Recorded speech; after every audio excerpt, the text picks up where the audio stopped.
I'm ready to roll on a Tuesday night. Greetings, good evening, how you doing? Welcome to Beyond Ringside Back to Basics. The 10 count is on. Multiple location station in more ways than one. The Magic City Motor Mouth Fast Eddie Layne here in Studio 1. Welcoming in tag team partner from Sunday nights, Beyond Ringside Live, Mark MaBo Bowman. Greetings, Brother MaBo.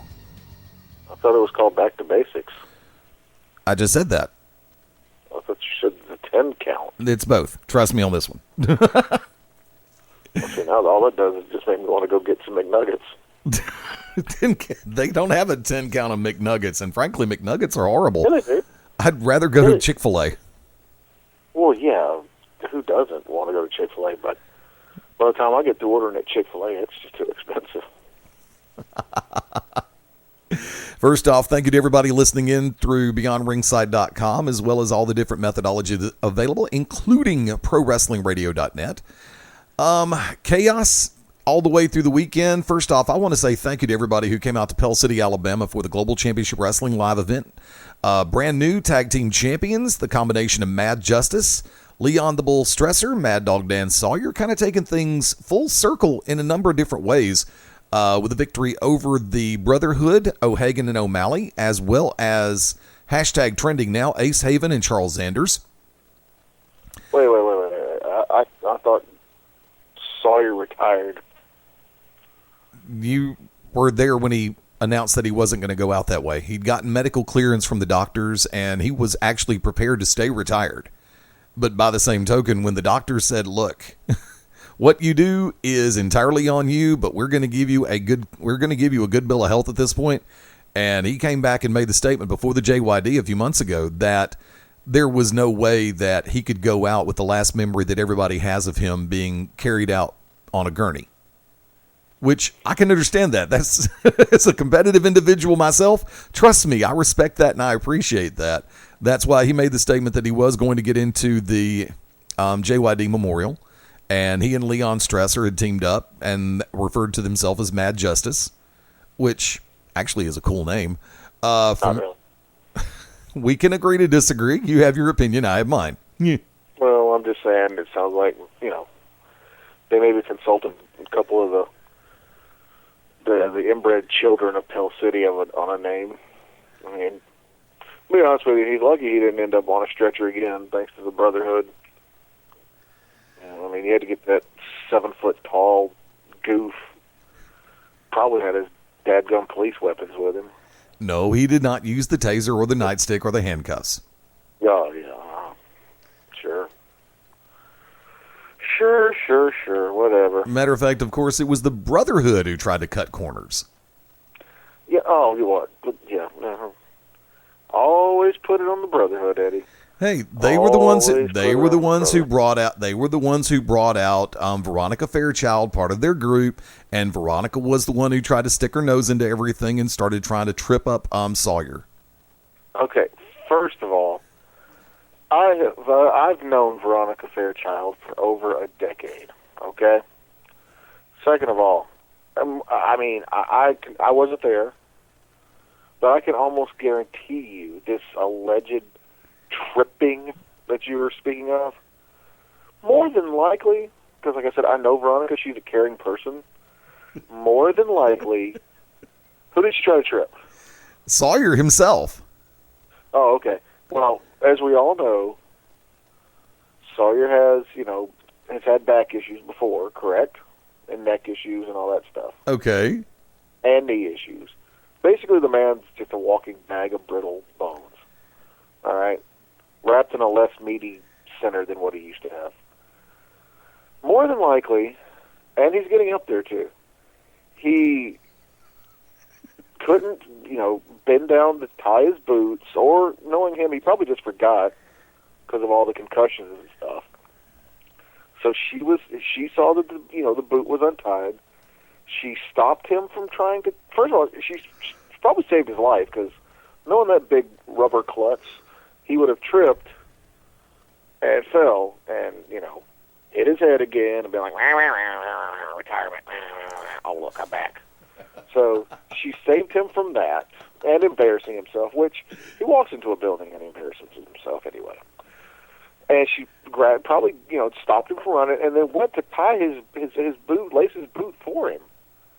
and he was probably all like, I don't like girls, don't touch me. So that is more than likely what happened. So, I mean, I can only, say what I know, but because they, was my good friend Howard C. Cross there? No, unfortunately, he was not there this time. Well, he was probably, working with many, probably performing charitable acts and working with many charities and, helping folks with their legal issues for a small nominal fee. So, but I'm telling you, it was more than likely, trying to place blame on the Brotherhood and cover up the cheating of whatever, the Justice, Hot Ice, whatever. Now. Whatever. They cheated. I can almost guarantee you. No. Unfortunately, you were watching the wrong match all over again. Well, that's funny because I wasn't even watching the match, but I That's true. can almost tell you, someone who has flip-flopped, oh, I love the fans, oh, I hate the fans, oh, I love the fans, oh, I hate the fans, probably had multiple tricks up his sleeveless singlet. That's not true because the Big Show was not in Pell City Saturday night.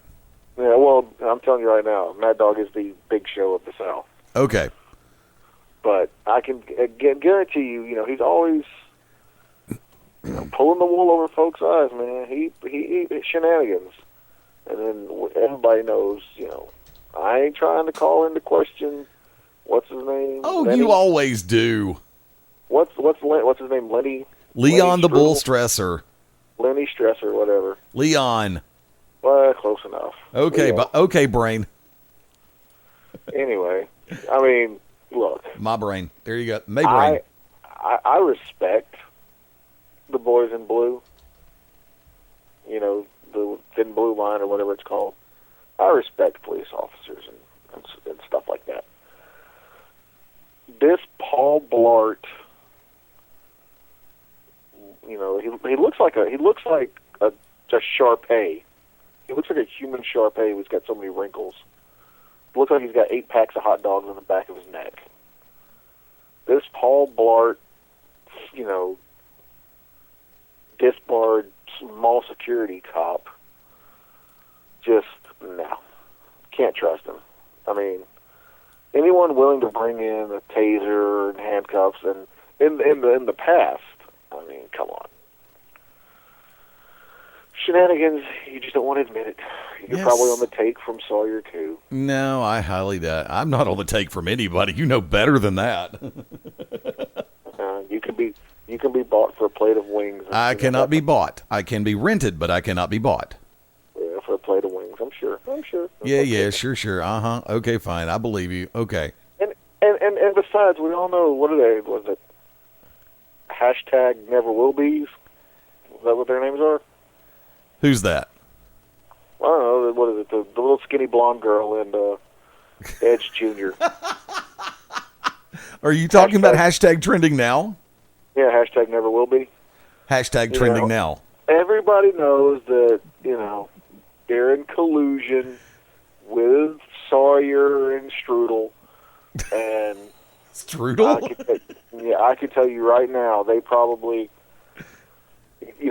combined forces, and it would take the combined forces of those four to upend the Brotherhood. Actually, hashtag trending now was the first team eliminated. It came down to the Brotherhood and Mad Justice in the final part of the match. I don't know if anybody's surprised that those two inept, boy band rejects. I'm telling you, Brotherhood was robbed, but that's okay. That's all right, because Howard C. Cross was not there to, to hand out some just strategery. It's okay. I'm with you. Keep going. No, I'm just saying, it was probably what it was, Howard C. Cross thought it was going to be a fair triple threat match. Or three-way dance, depending on how you look at it. Three-way elimination match. And so he, had planned that it would be fair, be fair each team for themselves. He, the man's busy. He can only come up with so much strategery in one day. But he probably did not expect, hashtag Throwback Thursday, to sit there and get into collusion with Sawyer and, what's his name, Stress Fracture. So, that's what it was. It's just, unfortunately, not all contingency plans were laid out for the Brotherhood. And I can guarantee you, and it wouldn't surprise me, if Sawyer and Lenny are all like, oh, we'll go ahead and let hashtag Follow Friday be, the number one contenders. You guys will get shots, yeah. Wink, wink. I can just see him right now. Sawyer's in the back with him. Hey, you sit there and you help us out, man. They're the number one contenders. Help us out. So.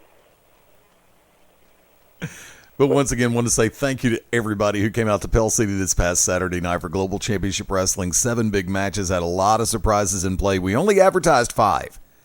So I knew there were going to be more than 5. Trust me on that one. Veronica Fairchild successfully defending the GCW Ladies Championship against the Priscilla Kelly. Also, GCW Heavyweight Champion Spiral successfully defending against the Real Deal AJ Steele. And Steele shocking everyone in Pell City this past Saturday night. After the match was over with, he grabbed a microphone and said, I'm going to do exactly what I told everybody I would do. If I didn't beat Spiral, I would walk across the ring and shake his hand like a damn man. And they shook hands. To which he also turned around and said, and if I didn't beat Spiral, I quit. So we're still a lot of us are still in a state of shock trying to figure out exactly what's on the brain of AJ Steele. So as situations progress over the next couple of weeks, there is a good chance that AJ Steele will be the special guest tomorrow night on To Be Determined show, Wednesday night, the 30th of March, right here on the Beyond Ringside Radio Network and ProWrestlingRadio.net. Also, from that vantage point, want to go ahead and say this, coming over from this past Friday night, at Pro South Wrestling, Team TWE defeated Team UEW to advance in the Trinity Challenge Cup. From that vantage point, they also had the double qualifier, and both teams from Global Championship Wrestling, GCW, were eliminated due to a double countout. And according to Pro South Wrestling's official site, another qualifier will be held on April the 8th. So who were the two GCW teams?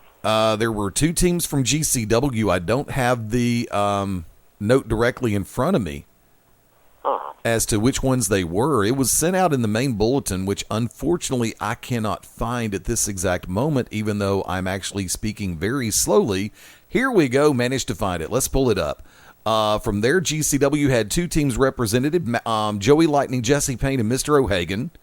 And the other team was Mad Justice, Dan Sawyer, Leon Stresser, and Jack Gunn. And these two teams faced off this past Friday night at Pro South to lock in their position in the Trinity Challenge Cup. And from that vantage point, due to a double countout, from what I understand, both teams were eliminated, but there will be another qualifier coming up on April the 8th. So we've got a lot of things going on from this vantage point. Let me go ahead and throw this one out because I don't want to spoil anything, Eddie, but I do know who one of those teams in that qualifier will be. The Batiri? No. It's breaking news right now. Are you ready? Yes, I am. It's going to be the Wicked Nemesis, myself, and 2 Tons of Agony? Yep. So what are they going to be called? Wickedly Tuntastic. Oh, nice. Way to think on your feet there, brother. I'm proud of you. I'm very proud of you for that one. Nicely done. But yeah, don't let that get out though. You're a little bit late. You just announced it as an exclusive here on Beyond Ringside Back to Basics. Nobody's listening. No, the imaginary show is on Sunday at 5:30. Wait, it's not Sunday? No, this is Tuesday. Oh crap! I gotta go. I got something I gotta do. Yeah. You ain't going anywhere. But from that vantage point, I want to remind everybody on the 22nd and 23rd. Nope, hold that thought. Oh, I'm in the wrong month. Son of a bitch. Yeah, it is April 22nd, April 23rd at the Pro South Arena, 627 Southern Avenue. Pro South Wrestling will be hosting the first ever and hopefully the first annual Trinity Challenge Cup Trios Team Tournament. Looking forward to this one. Had Ace Haven on with us last week, matter of fact, and he was given some of the breakdown as far as the way things go. As far the rules that are going to be in place, we talked about everything from basically that this is a Lucha Trios rule. If the legal competitor exit, it does count as a legal tag. It's a single elimination tournament. It's not round robin or double. In case of a double count out, double disqualification, or a time limit, both teams of trios will be eliminated. They do have 2 more rounds of qualifiers coming up, April 1st and April 8th. So from that vantage point, like I said, you never know what's going to happen. They've got some great teams already in place to go into the first round of the Trinity Challenge Cup. Understand advance tickets are still available. I do believe ringside seating is virtually sold out. So, and once again, this is the team. I kind of brought up the name a minute ago, and it is one of actually mine and MaBo's favorite combinations as far as pro wrestling goes, and that would be the Batiri. Have already locked in to be a part of the Trinity Challenge Cup. So Cobalt, Kadama, and Abarian are locked in to be in place for the Trinity Challenge Cup. Once again, that's going to be April 22nd, April 23rd, and you've got some great trios teams coming in from around the southeastern U.S. and in different parts. One of the conversations Ace and I had is the fact that there are actually people coming in from outside of the southeastern geographic area, and he's very happy to hear that, just like all of us are. Because anytime you have something happen in the state of Alabama that's a positive thing, we love for the word to get out about it. Trust me on this one. Now, from that vantage point, I've also had the conversation with Ace that I do understand that the Beyond Ringside family of shows will be represented in more ways than one on the 22nd and the 23rd. MaBo, you're already making arrangements to be there on 22nd, right?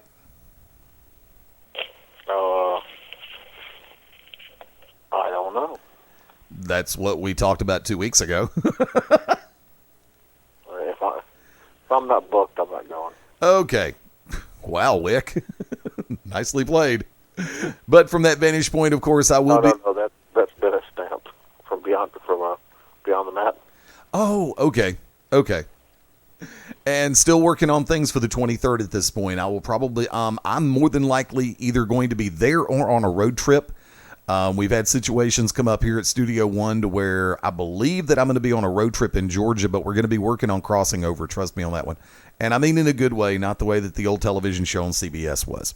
So for our friends, like I said, if you're looking for something different as far as wrestling goes, definitely check it out. April 22 and 23 in Piedmont, Alabama, the Trinity Challenge Cup. Mania this Sunday. And I think, Mark, you and I are in the same boat, so to speak. And the fact that I'm just really not uber impressed. This does not seem like a Mania lineup. And I don't know if it's just the fact that they've once again been running the hell out of the network side of everything to where I'm getting bored with hearing about the network. Or if it's legitimately a case of they aren't doing anything to really impress me as far as the lineup goes. Let me get your side of the coin. Your thoughts about it, MaBo. I don't know. It just seems... But we say that every year, that it seems like it's a... Lackluster? Yeah. And then, we end up seeing, it ends up being pretty good anyway, so... Well, okay. When they officially announced the fact that the Intercontinental Championship will be defended by Kevin Owens in a 7-way ladder match, I had a little bit of optimism because normally, and considering the people that are going to be involved in this match. Wait, 7? What? You sure not 6? 7.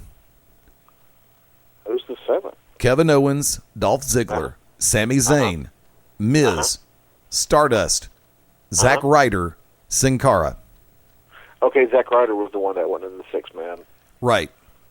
Okay. See, they could have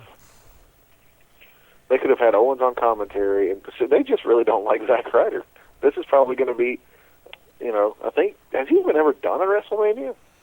Like, not counting like a Battle Royal. I'm talking like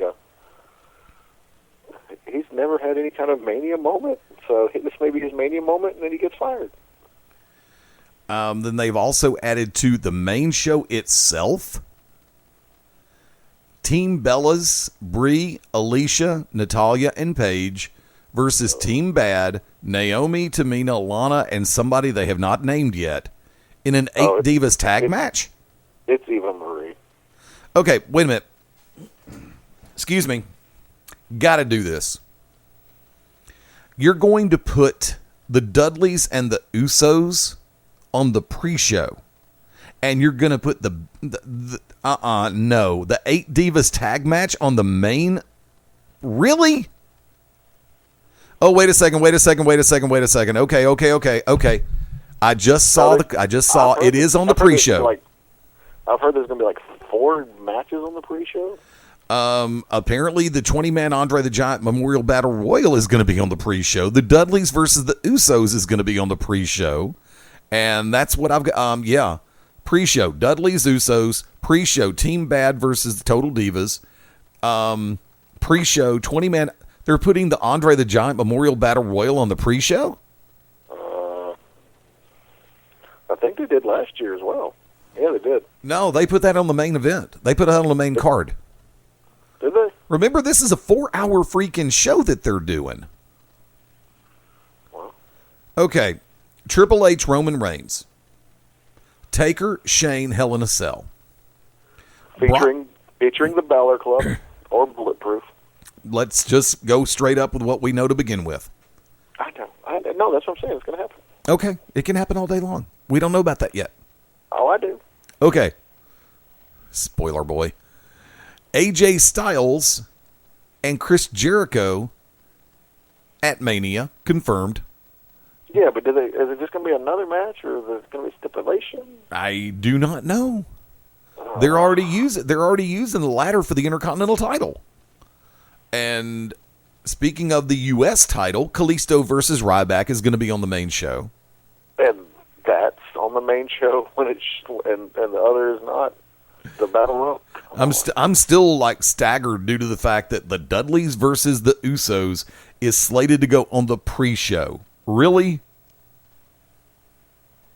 That's just... Well, see, that's the thing, is they were building it, and then, it just kind of petered off towards the end. They could have easily made that a tables match and put that on the main show. They should. Yeah. They really should.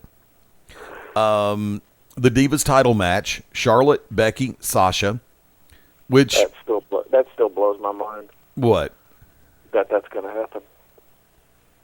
Why does it blow your mind? In a good way, Okay, why does it blow your mind? It's just, if you think about it, like, what was it, a year or two ago, that they were having, that's actually that same match, really, on an NXT special or whatever, and just, I don't know, like I said, it blows my mind in a good way, that, I really don't care for Charlotte, but, to see, I will say this, she's busted her butt to do what she's got to do to get on the main roster, but, just to think, because the network's, 2 years old? Yeah. Okay. Yeah, were they working down there before? As in NXT? Yeah, they were, but, they weren't featured as prominent. So just think, in, less than 2 years' time, because Sasha and Charlotte were part of the beautiful, fierce females or whatever, with Summer Rae, I think, if I remember correctly. Anyway, and now look at them. This is not, how often do we get to see the women's title? I'm not saying Divas.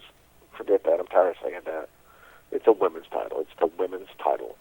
How often, in the past few years, was it defended? That's a good question. The women were always used for, restroom breaks, or as you like to say, fish sticks, or as buffers or fluff. Really?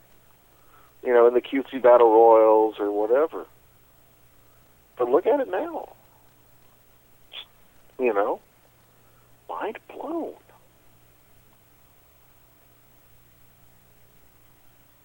Same thing with seeing Owens and Sami Zayn, fight each other at Mania, no less. Sure, it's in a multi-person ladder match, but still.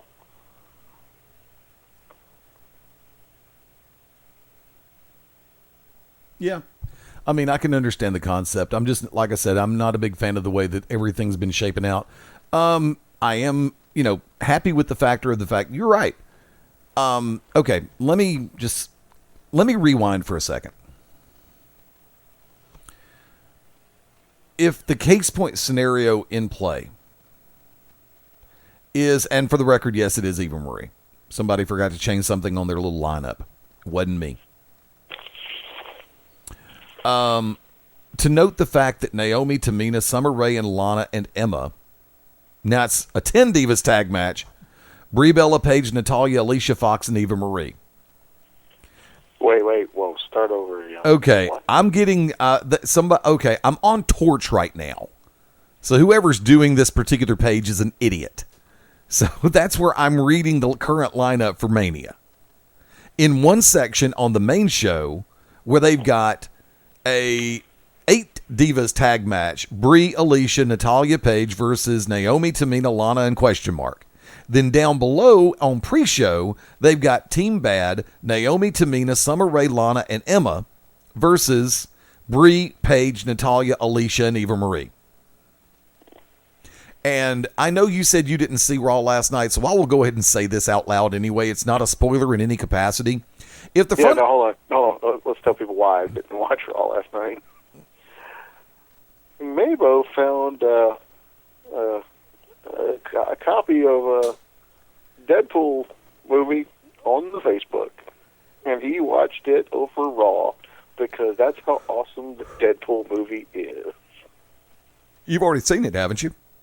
Yeah. But you watched it again. Oh. Yep. And we are still inside that 2-week window to where we cannot openly discuss Superman versus Batman, out of respect for everybody. I actually took yesterday off to do it was a mental health day on my opinion, for my part. And I decided to go watch Superman versus Batman. I enjoyed it. I legitimately enjoyed it. I understand the concept of creative interpretation when it comes to writing, especially when you've got somebody doing something as it pertains to comic book and cartoon characters. I understand that. And I check that at the door when I buy my ticket. If I'm expecting to see what has been universally recognized as one of the 937 origins of the Justice League, it's not going to be in this movie. I'm sorry. Just like it's not going to be in anybody else's movie that's done in the next 5 years. They have to make it dramatic. They have to make it jaw-dropping and eye-opening and hand-clapping, finger-snapping, toe-tapping, mouse-rapping. They have to do something different and put their spin on it, and I understand that. I'm not saying that I didn't like that. I'm saying the simple fact that, yeah, it was okay for me. I will easily go back and, considering the fact that I caught the matinee price of $8.75 at the Amstar in Alabaster, I will easily go back and see it again. Will I do it next Monday? Don't know yet. I really don't. And do me a favor, we're going to go to the bottom of the hour break. Hang tight, because I'm going to flip the script and hand it right back over to Mark Bowman on his concept of it right after this. This is Dale the Demon Torborg, and you're locked in to Beyond Ringside. When planning your next party or special event, insist on the best. Full Range Entertainment is a professional entertainment company providing a full range of services. From professional disc jockeys and MCs to catering and photography, when the details of your special day must be perfect, call us first. Wedding receptions, corporate parties, school functions, birthday celebrations, and more. We also have Birmingham's largest selection of karaoke tracks available. With over 40 years combined experience, Full Range Entertainment can provide you with the talent and professionalism you need and deserve to make your next event one you'll never forget. For more information on the full range of services we offer, call 533-HITS. That's 533-HITS. Or check us out on our website at fullrangeentertainment.com. This is Merciless Ray Mercer, Olympic gold medalist and board member of Find the Dream, and you're locked into Beyond Ringside. Sunday nights at 11 p.m. Eastern here on BeyondRingside.com. Join us for the Midnight Black Mass. Myself, the Reverend Dan Wilson, brings you the dark gospel of professional wrestling, uncensored, unedited, uncut, and not for the faint of heart. You can find out more about us at youtube.com/pottyhumor or subscribe at Potty Humor on iTunes and Stitcher today. Howdy, friends. This is the Magic City Motormouth, Fast Eddie Layne, with your invitation to join yours truly, along with Mark MaBo Bowman and the Oracle of Ominous, the Wicked Nemesis, every Sunday night, 6:30 p.m. Eastern, 3:30 p.m. Pacific, for Beyond Ringside Live. Wrestling, mixed martial arts, sports talk, and a whole lot more. Keep your eyes open on BeyondRingside.com for all of upcoming show information, and of course, catch us on social media as well. Until then, we'll see you this Sunday, 6:30 Eastern, for Beyond Ringside Live on the Beyond Ringside Radio Network.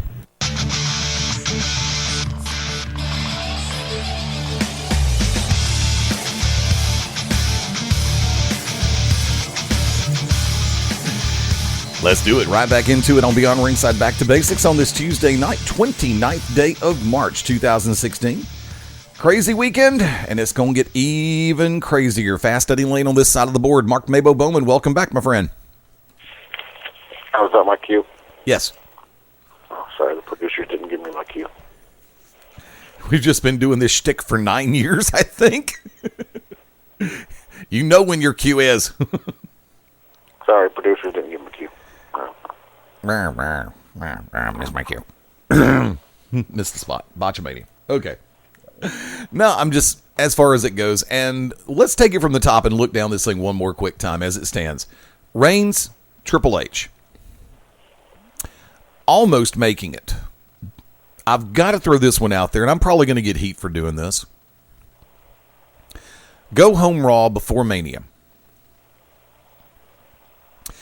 To wrap up the show with the worst pull-apart I've ever seen on WWE programming, it did not seem... Why in the mortal hell would you have baby faces hold back the heel and the heels hold back the baby face? No. Because unilaterally, if a heel has interaction with a babyface in any capacity, it's supposed to be slugfest. The antagonist hold back the antagonist. The protagonists hold back the protagonist. That way the balance of scale is good. It's even. And they could have done this a little bit better. They could have gone ahead and brought out the League of Nations and then had the New Day come out to counteract them. Granted, 4-on-3, but still. You could have had somebody else come out with them. And then you could have had other go heel, face, heel, face, heel, face, until you got chaos all around the ring, like they've done before. Normally around time for Survivor Series. But no. I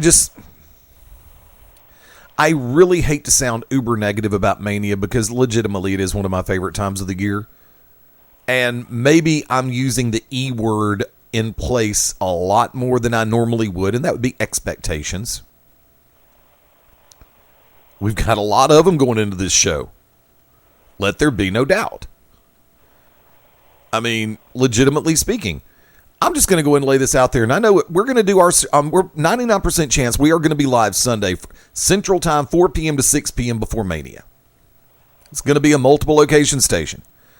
Corner to corner, the guys are going to, Stan, Rob, Brian, they're going to be calling in. I'll probably be, we'll be probably combining forces over at the C&E studios. We've actually got a good lead and may actually know where Cosper is. Scary thought. But and I hate to do this. I'm going to get crucified for doing this. Right now, Lucha Underground was much better than Monday Night Raw from last night. Ring of Honor was much better than Monday Night Raw. New Japan was a world better than Monday Night Raw, and that's footage from 6 months ago, 8 months ago. Bah humbug. I mean, you said it yourself, Mark. You're not specifically thrilled about this Mania. What you agreed with the word lackluster. I mean, if you look at it right now, which match, in your opinion, needs to prove the critics wrong?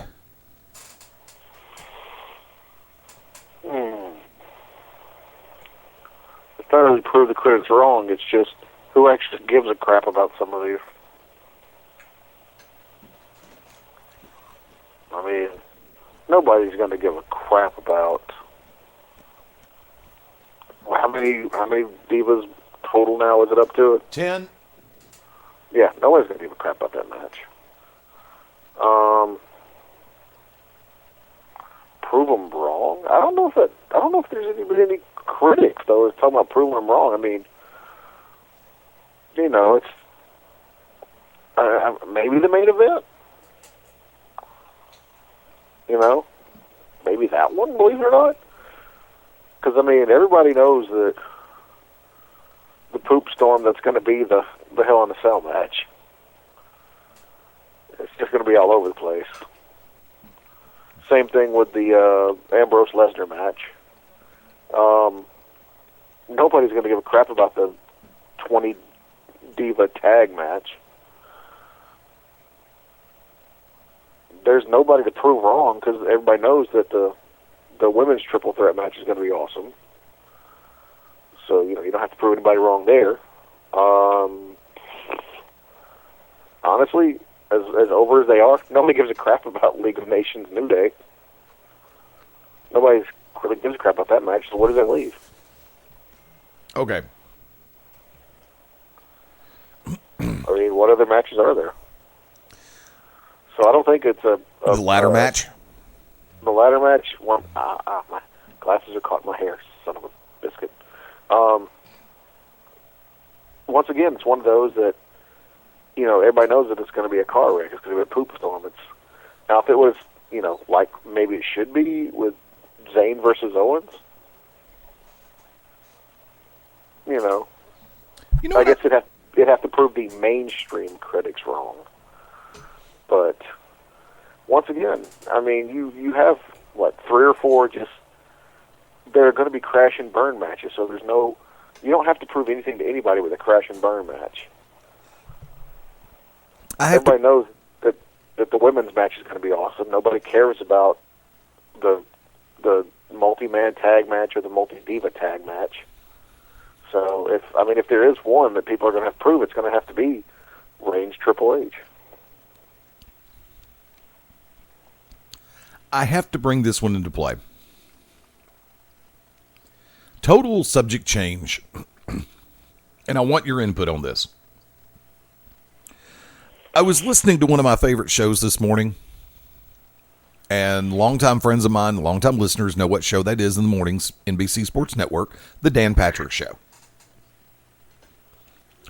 The question was brought up as to whether WWE stars should be on ESPN Sports Center. First off, I don't see an issue with it. But before I go any further, MaBo, I want your input on this. I want your opinion on this one. Should Sports Center go in the direction of having WWE stars come on their flagship show, Sports Center?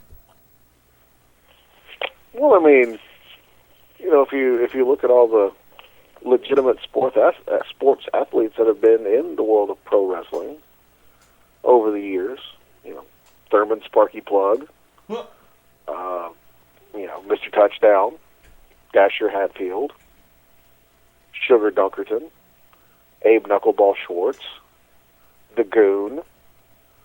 I mean, those are all, you know, legitimate two-sport athletes.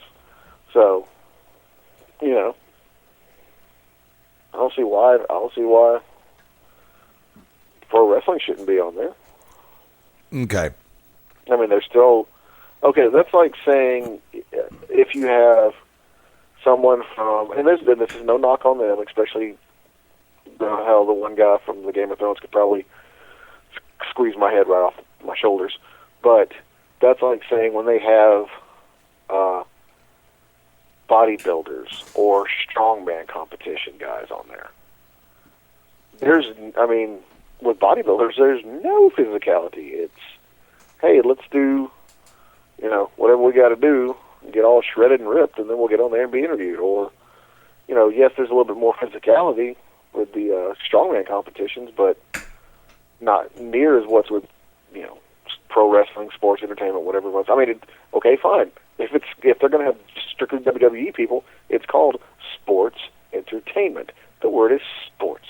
ESPN, if I'm not mistaken, has the word sports in the acronym. So, why not? Do they have golfers on there? Yes. Is golf a sport? Depends on who you ask. Okay.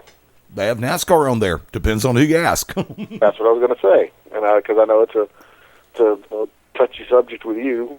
Mm-hmm. But do they have race car drivers on there? Yes, that is NASCAR. Well, NASCAR is like a specific brand. You also have... Yes, they do have auto racing on there. Yeah. Okay. I know, I'm not saying it, doesn't take skill to turn left.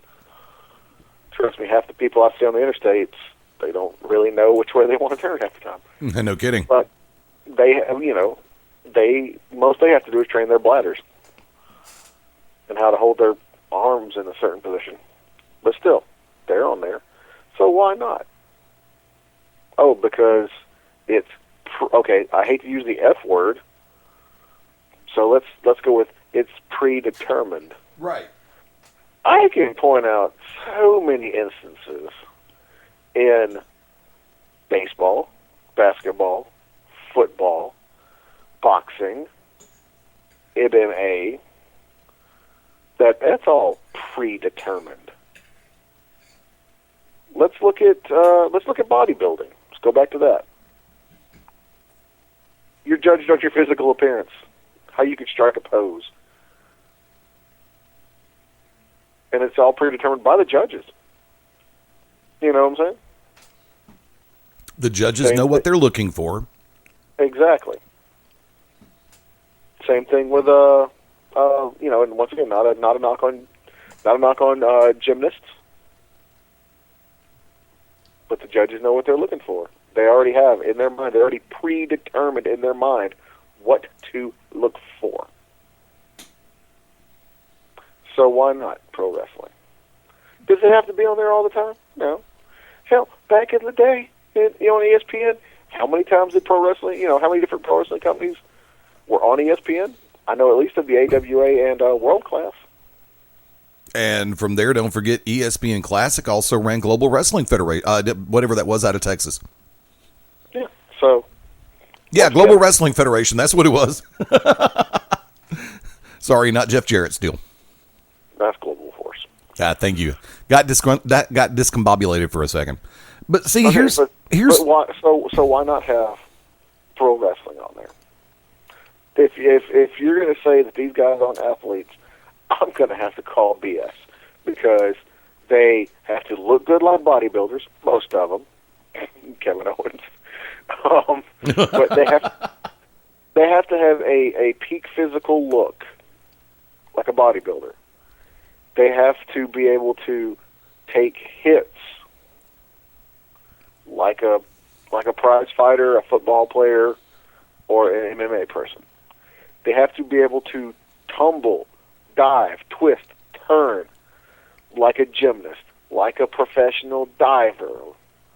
So, the only difference is they openly admit, yes, so-and-so is going to win over so-and-so. But other than that, why not? Cheerleading. Look at cheerleading.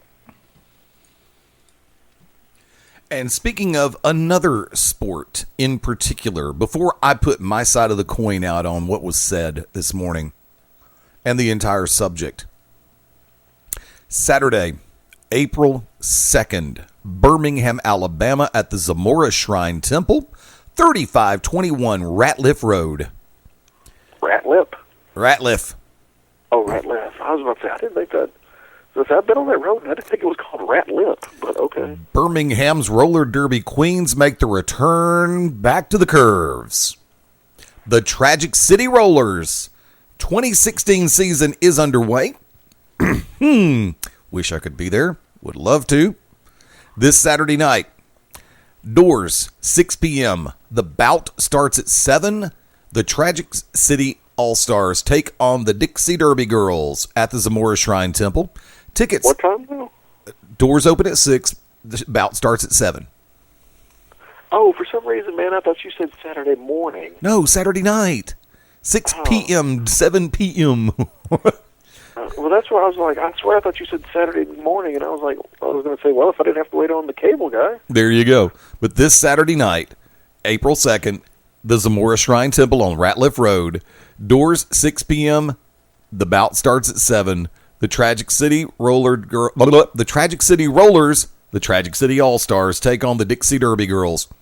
And let me tell you something, folks, in and around our home market of Central Alabama, if you have never had a chance or taken the time to go check out TCR, I guarantee you this will be a great time. If you've never been to a roller derby event, you owe it to yourself to check this out. It is different, and I will tell you the God's honest truth. I've been there on more than one occasion. MaBo and I have been guests of the TCRs on more than one occasion. We've always had a great time, and these ladies know how to light it up. They go high speed, they go full force, and they go high impact. But seriously, if you've always wanted to check it out, or never knew that our market of Central Alabama had a ladies roller derby squad, trust me on this one. Seriously, straight shoot, purely legit. You'll have a great time this Saturday night. MaBo, you've been to a number of TCR events. You've always had a good time, right? Oh, yeah. There's always that overjoyous expectation / pants-wetting fear that you're going to end up with a roller derby lady in your lap. Especially if you sit on the main floor and the concourse. Well, I mean, you can hope that they land in your lap. Yes. In the good way, but there's also that, like I said, that pants-wetting fear that you're going to catch the bottom of a quad, all metal and rubber, straight to your face. Speaking of, want to say hello to a good friend of mine who will be returning as one of the referees this season. A good friend of mine, Lightning Lee Peak, also known as Quad of Thunder. Looking forward, and let me do something real quick. Okay, cool. There we go. Just got the memo in, and I'll be able to post some things on the Global Championship Wrestling Facebook feed in a little bit later this evening. Thank you. Good friend of the family, TJ Burks. TJ and his cast always do a magnificent job in production, in both the pre-production and post-production when it comes to the GCW television product. Thank you for everything you guys do. Also, and by the way, can I just say that TJ is a magnificent son of a bitch? Yes, you certainly may. I mean, that's all I just said. Are you going to say it? I already said it. No, you said, may I say? You didn't officially say it. But I did. Okay. Let me come back to this real quick. I don't have a personal issue or a personal stake if WWE stars or pro wrestling stars, sports entertainment stars, are featured on SportsCenter for interviews. Why? Because I do not ever deny the athleticism involved. I've been in that ring. I know what you have to do. Trust me on that one. But I will also put this in proper perspective. For a show that I respect, to make such a production number out of it, really, in my book, doesn't do them any favors due to the simple fact that the Dan Patrick Show and shows of that ilk, look, we call ourselves Wrestling Mixed Martial Arts Sports Radio, but we've had guests on from the world of entertainment before, Jeff Damelin especially from Deadliest Warrior on Spike TV. And they do a simulated competition based on the factors of warriors from different timelines and breeds and centuries and nationalities and ethnicities and da-da-da-da. It's not an actual physical tournament. It's simulated based on historical facts. Does that mean that we've compromised our principles by bringing in Jeff Damelin? No.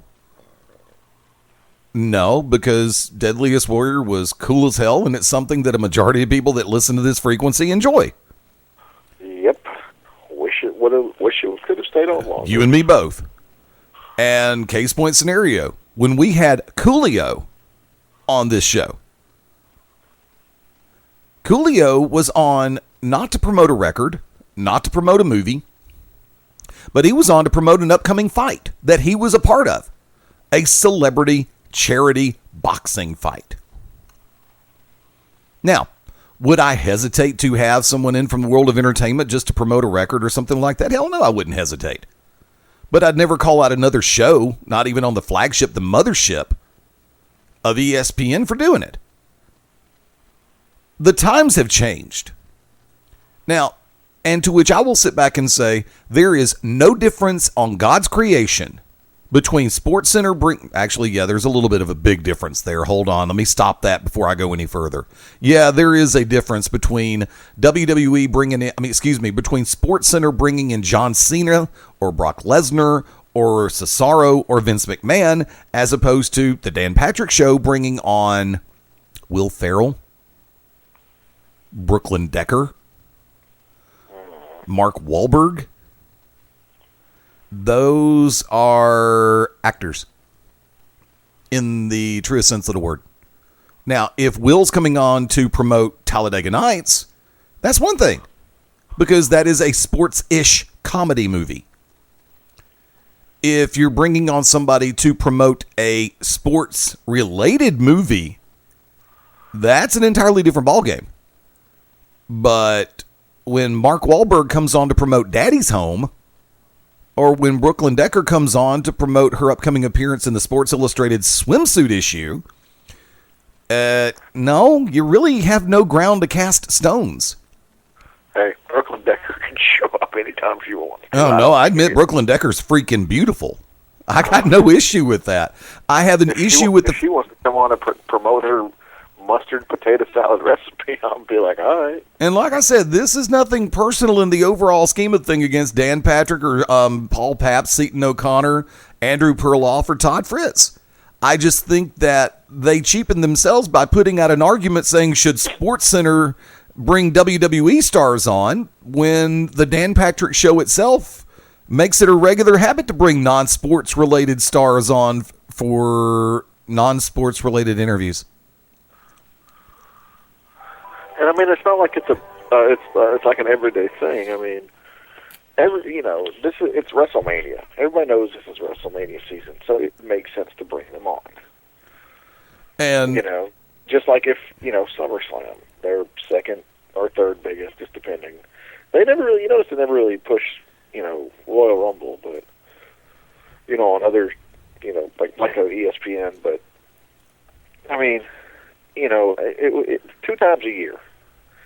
In the late winter, early spring for WrestleMania, and then SummerSlam. It's the biggest party of the summer. Well, remember they brought him in for the Rumble. Huh? They brought him in for the Rumble. See, I don't remember seeing anything. Yeah, they had a number of over the last few months. They SportsCenter has had a number of different stars in from the WWE. Have they brought in anybody from TNA? No. Ring of Honor? No. Lucha Underground? No. WWE? Yes. But, like I said, the fact of the matter comes down to this for me. Those who live in glass houses need not try to fire a BB gun, because you sure as hell aren't throwing rocks. And like I said, it's nothing personal. Have I made the statement that I will not watch the Dan Patrick Show because I'm offended at the way they did this? No. I'll watch it tomorrow morning. Hell, it's on my DVR. I just don't think it does them any good as a show to start casting dispersions and casting stones when they're guilty of the same damn thing. Which obviously means I will not be going on the Dan Patrick Show anytime soon. Sorry about that, kids. So, but like I said, Paulie, Seton, Fritzy, McLovin, love you guys. DP, love you, brother. I really do. I enjoy the show. Unless y'all get started on a damn topic and just run it in the ground, thank God Deflategate should be officially discussed and done by now. And if I never hear the words Tim Tebow again, I'll be perfectly happy, even though I just said them. MaBo, last call, my friend. I just want to talk about how what a great football player Tim Tebow is. I hate you. God. Nah, I'm good, man. Shameless plugs real quick. Nah, I'm good. Okay. Folks, hang tight. Going to the top of the hour break. When Back to Basics comes back in hour number 2. Going to be joined by a good friend of the family, the Authority, Dave Wills, or as this will never effing die. It's still real to me, damn it.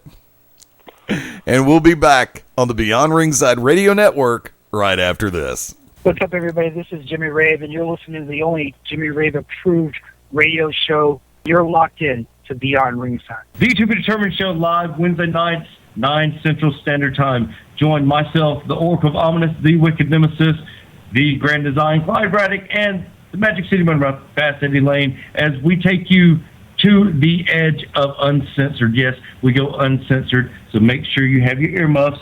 Ask your parents, for those of you that are a little young, maybe under 18, but make sure if you have any heart conditions or any mental defects, please listen, because they may take effect right here live every Wednesday night, 9 Central Standard Time.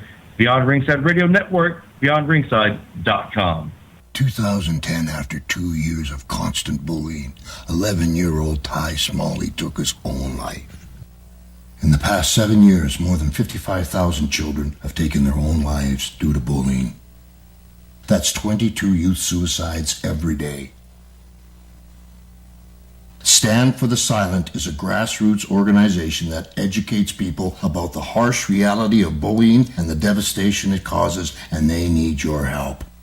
Visit standforthesilent.org to learn how you can get involved and help us to save lives.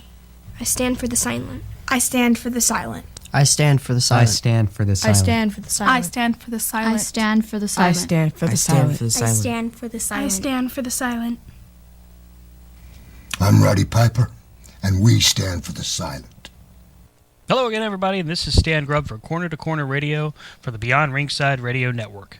Join us every Thursday night at 11 p.m. Eastern Standard Time with myself, Rob Hefner, and Brian Taylor, as we bring you our thoughts and feelings on the world of professional wrestling and everything in between. As my good friend Rob would say, from corner to corner and pillar to post, we bring it to you every week. We look forward to seeing you. Thanks again for listening to the Beyond Ringside Radio Network. Ladies and gentlemen, this is Bill Darrens, and you're watching, you're listening, you're experiencing Beyond Ringside, and you are a better person for it. Trust me. The Mad Dog's House of Pain, the only nationally licensed pro wrestling school in the state of Alabama. Mad Dog Dan Sawyer, trained by the Junkyard Dog, will be your trainer. You want to be a professional wrestling superstar? Learn from GCW's own Mad Dog's House of Pain. With over 22 years experience, learn from the Mad Dog's House of Pain. 205-567-6482. Start your career today. Call 205-567-6482. This is Harley Race, 8 times NWA World's Heavyweight Champion, first ever King of the Ring, and you're locked into Beyond Ringside. I'm Bobby Ches, a 3-time world champion, Showtime expert analyst for more than 10 years. You're locked in to the On Ringside.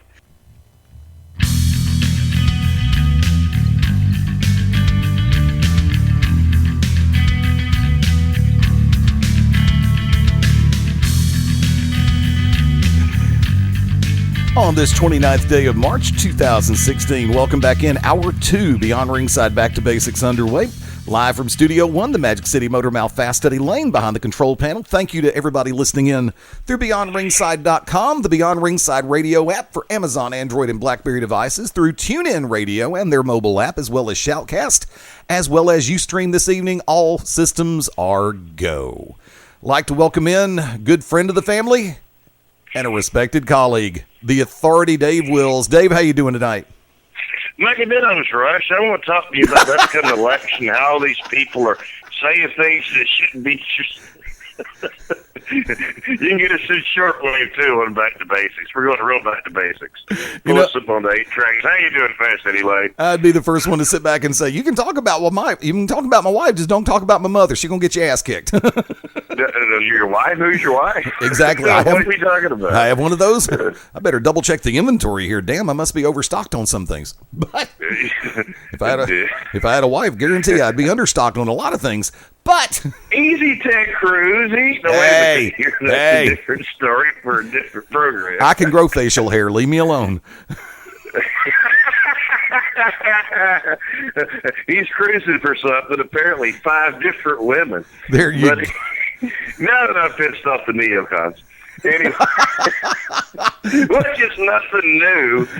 Oh, believe me, I get both sides of that argument all the way across the board. It's like, who am I going to vote for? I'm going to vote for the same person I voted for 4 years ago, 8 years ago, 12 years ago, and 16 years ago. And by God, one of these days, Jesse the Body Ventura will actually make it into presidency. Yes, and then we will all go to hell, and you will be driving the bus. Doggone right. Oh, boy. Dude, if we're going to hell, I'm good. I got a condo down there. What are you talking about? I'm on the 7th level. I would not doubt there's one with your name on it. Flames will be licking your rear end. What can I say? Dude, I love my condo. I've already been down to see it. I've got hot and hot running hot. You should see the sauna. Well, like they say, folks in hell want a tall glass of ice water. There you go. First off, anyways, we can BS entertain ourselves or talk to the people about something of substance. I'm going for either one. We do substance around here? What are you talking about? We do fun. Substance? First off, dude, where all have you been lately? I know that we've worked together on a number of different shows around the southeastern U.S., and I know that you've been doing some road trips over the last couple of months. I have, as far as working shows. I've taken maybe the Corona Beers attitude, not that attitude, mind you, but of doing very little and attempting to do less. I did do a few. Hadn't really done anything managing wise or anything. Went to see a few shows. Went up to where did I go? Went to Spartanburg and saw the big time wrestling. That was pretty good. I think I bumped into you at the Ring of Honor show in Atlanta. Where else have I went? I enjoyed going to the Mobile Gulf Coast Wrestlers Reunion, and I always loved going out west for the Texas Shootout over there with Johnny Mantell and some folks in Dallas. I always enjoy a trip to Dallas. I took it.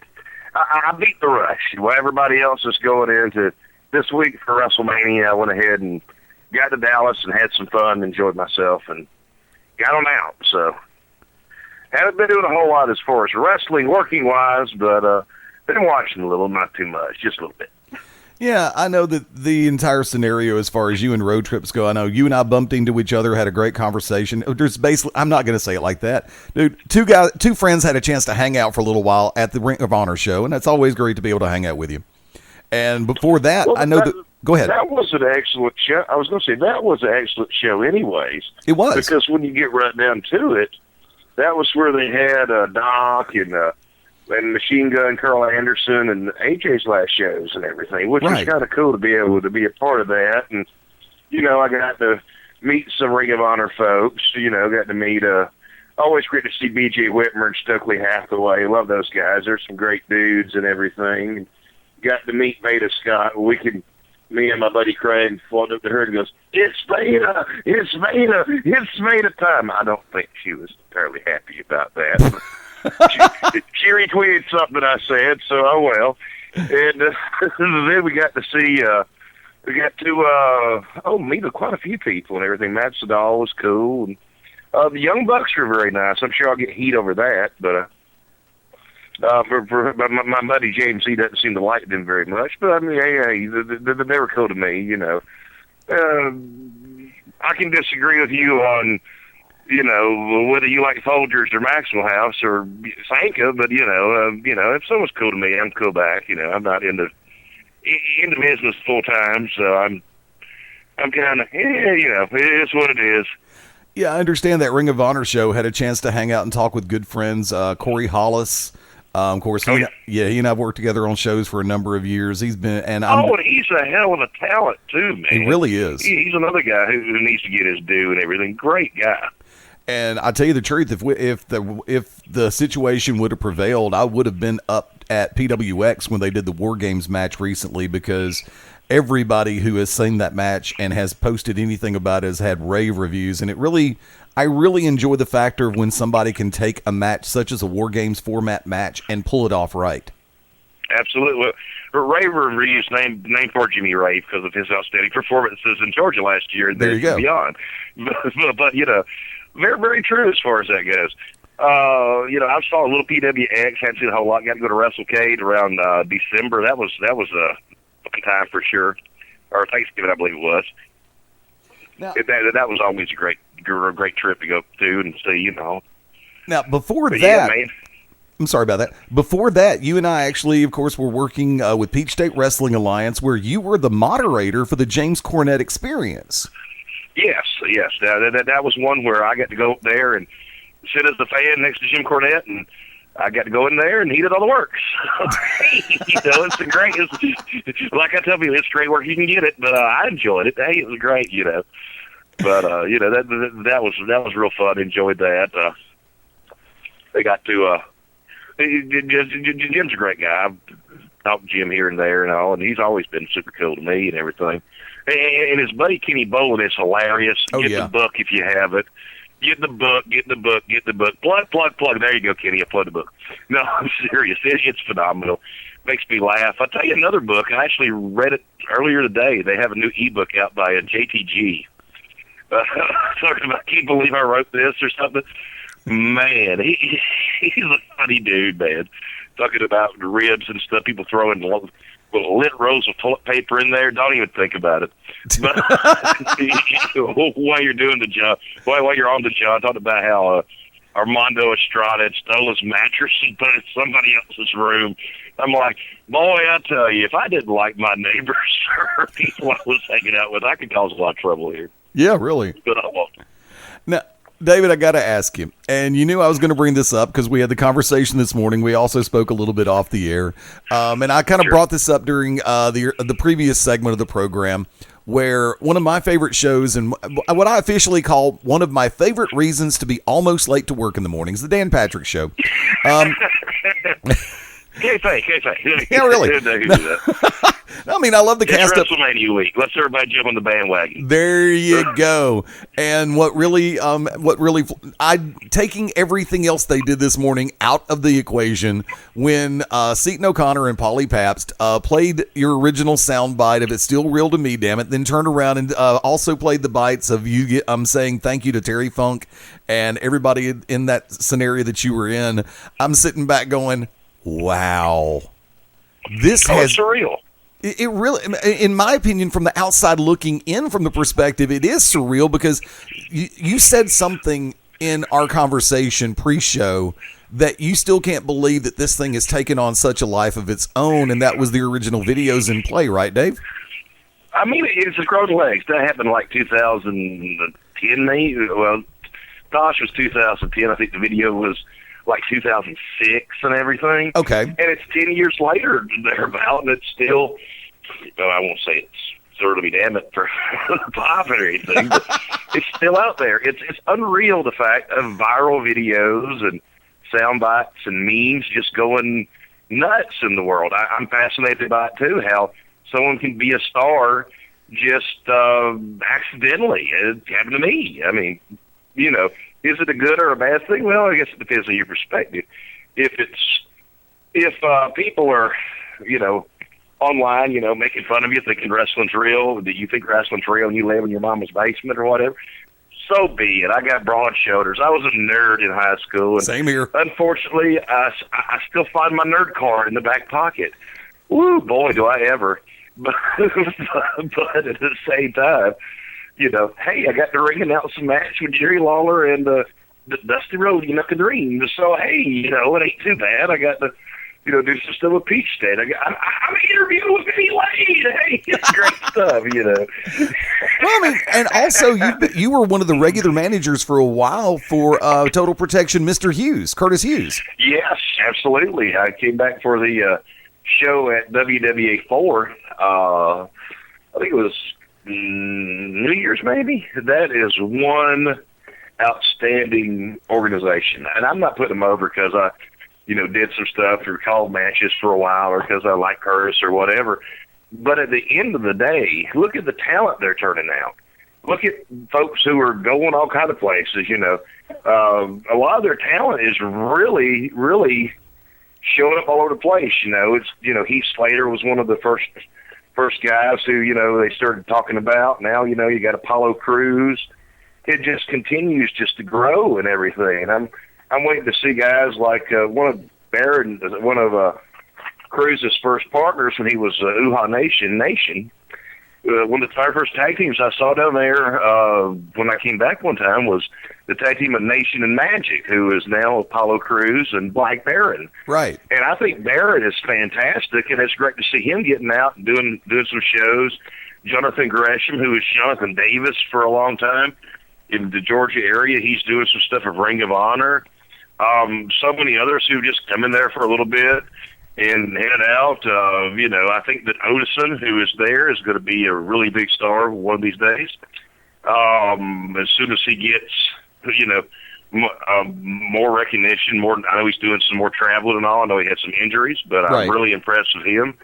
It's really fantastic to see where they're all going. But it's really wild that, to be able to be a part of this strange business, which was at one time a closed business. You couldn't get in there unless you got stretched or your legs broken or whatever. And now, people at times recognize me. I had a guy recognize me at Captain D's in Cartersville, Georgia. He's like, "You was on Tosh.0." I'm thinking, you got more than rabbit ears around here. Insert the past weekend's Easter joke at this time. Yeah, no kidding. But it's amazing. I mean, people. Speaking of Easter, we're chasing rabbits here. I'm all over the page, but that's okay. It's non-induced. I'm enjoying a fine sip of Diet Coke right now as opposed to any beverage. That's as strong as I should do tonight, being on the fine broadcast with you. But it's really weird because you got people like, we never would have known about the Tron guy and the Star Wars kid and all this stuff. Is this a good thing or a bad thing? Who knows? Now, a few people children will be superstars on Ellen for a few minutes after they appear. It's amazing, At least they're not doing the fire challenge where they're pouring rubbing alcohol on themselves and setting themselves on fire. Google fire challenge. I'm like, if I decide to pour something flammable on my body and set myself on fire, just tag my toe beforehand. It's don't get it, but that's just the age of viral videos. You have 5 billion correspondents for YouTube, and everybody's a correspondent for themselves. So I guess everybody's trying to get over. Did I get over? I don't know. It's still unreal to me that people are hawking T-shirts with "It's Thrilling to Me, Damn It" on them or whatever. They had a pay-per-view or something, a big show in England where they said "It's Thrill Us, Damn It." I'm like, hey, what's going on here? This is interesting. One of the most interesting things, it's off of YouTube now, but one time they talked about their manager or someone in Tennessee named Crybaby passing away. And somehow someone thought that was me. Oh. And he went to my webpage and downloaded every picture and made like a tribute video to me, like I was dead, like I'm watching my own eulogy. I'm like, this is great. Like, this is macabre. I'm like, somebody needs to play this thing when I croak. This is fantastic. Someone took the time. But it's really strange how this kind of stuff just grows late. It's really wild when I hear, hey, Dan Patrick is playing your clip. One of the most surreal moments I think I had, other than somebody like, Dutch Mantel, you was on Jimmy Kimmel. I need a picture with you. You're Dutch Mantel! God, you're one of the greats! Or Justin Roberts, or some wrestler say, hey, I want to get a picture with you. Let me put this on, my Instagram or something, It's really flattering and humbling, ACH is one of the kindest guys in the world. To meet him at the Ring of Honor show or stoke and everything, or them, posting pictures of me on Facebook or Instagram or Twitter like I'm somebody. I'm just a fan, pretty much. I still consider myself that. I'm flattered, but I don't quite get it. But hey, thank you very much. I appreciate it. I'll put you back over. It's no problem. But it's just really, really wild in that manner. The study of fame, I ought to get a professor or someone, read a big book and examine this, and I'll co-write something and maybe make a few bucks off Kindle. I don't know. Hey, good idea. It's bizarre. Do an audiobook. Oh, God, no. You don't want to hear me talk for too long. Well, they've already heard it. They heard the archives. But, man. But it's like this stuff just grows legs. One of the guys who I met one time was Sammy Stevens, who is the guy who was doing, Flea Market Montgomery when it was open. Bedrooms, dining rooms. Great guy, nice guy. He was on a Sprint commercial. I'm like, hey, that's the man right there. He's on some newspaper. He's on some movie screen commercial. It's really wild to see people who just somehow get thrust into the viral video world out there, winding up being the new spokesman for something, or the rainbow guy be doing something with Skittles, or that guy they caught at the bus stop or at the traffic light, who was, had fallen into some drug abuse, and he's a DJ or something, and he's doing the voiceover on the Pepsi commercial, the joy of cola. I mean, it's unreal. It's fantastic. It's the new media. I don't know if it's good, but it's new. I mean, well, let me throw this one at you. But before I do, you are listening to Beyond Ringside Back to Basics on this Tuesday night, March 29th, 2016. Fast Eddie Layne, along with longtime friend, the Authority, Dave Wills. And yes, it's still real to both of us. Damn it, leave me alone, and we'll play the clip later. Let me go ahead and throw this one at you if I could. In the earlier days, let's go ahead and take it back. 2008. The concept of someone going viral for doing something such as what you did was not really within the realm of, it's like, okay, I'm going to do this knowing people are going to watch. Exactly. More or less the concept is, I've got something that I want to say, and if you like it, you like it. You don't, you don't. And lo and behold, you knew, in my heart, I knew that you were doing that to have fun with the overall circumstance. And yet, lo and behold, as the phrase stands, it grew legs and it started running like Usain Bolt. Well, the thing about it is that's bizarre is I didn't even know what had happened. According to what I understand, talking to High Spots and all who owns the clip and everything, they actually they were there when it was filmed, to make a short story long or long story short, pick your poison. What happened was, went to tribute to Spartanburg, tribute to Star Kid in Spartanburg, South Carolina. Met a lot of people, saw Harley Race having trouble getting, with mobility, Bobby Eaton, who had taken tons of bumps and wandering around but very slow. And met my favorite guy, the Barbarian, who I love Barb still. He's fantastic. Right. I can give you 500 reasons why he should be a champion somewhere right today. But no one wants to hear it. But I still think it works. Kind of like there's 500 reasons why Ivan Koloff should be in the WWE Hall of Fame. No. That is a given. If he's not, that's a travesty. Neither is Rick Martel. Fantastic. Neither is Rick Martel. He should be in there. I always wanted to see Ivan Koloff walk the ringside with Goldberg, and Goldberg talk about his Uncle Ivan. That'd be funny. Think about that. That'd be funny. That'd be awesome. If you could speak Russian, that'd be great. Scott Simpson, you got competition. Really? Anyway, but no, you're absolutely right. The fact that during the thing, during the question and answer, I just wanted to say, hey, thanks for what you do to your bodies. I realized what kind of price you paid after watching Beyond the Mat and seeing how Terry Funk has mobility issues, etc.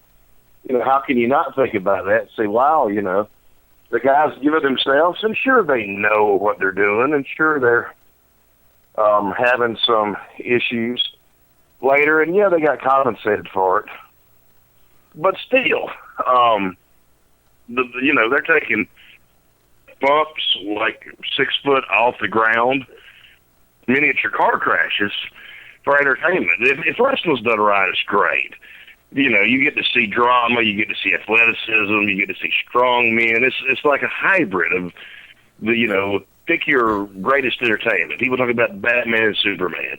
That's the big movie. I haven't seen it, don't know any spoilers, but people want to see it. People want to see it. Hey, this is big stuff.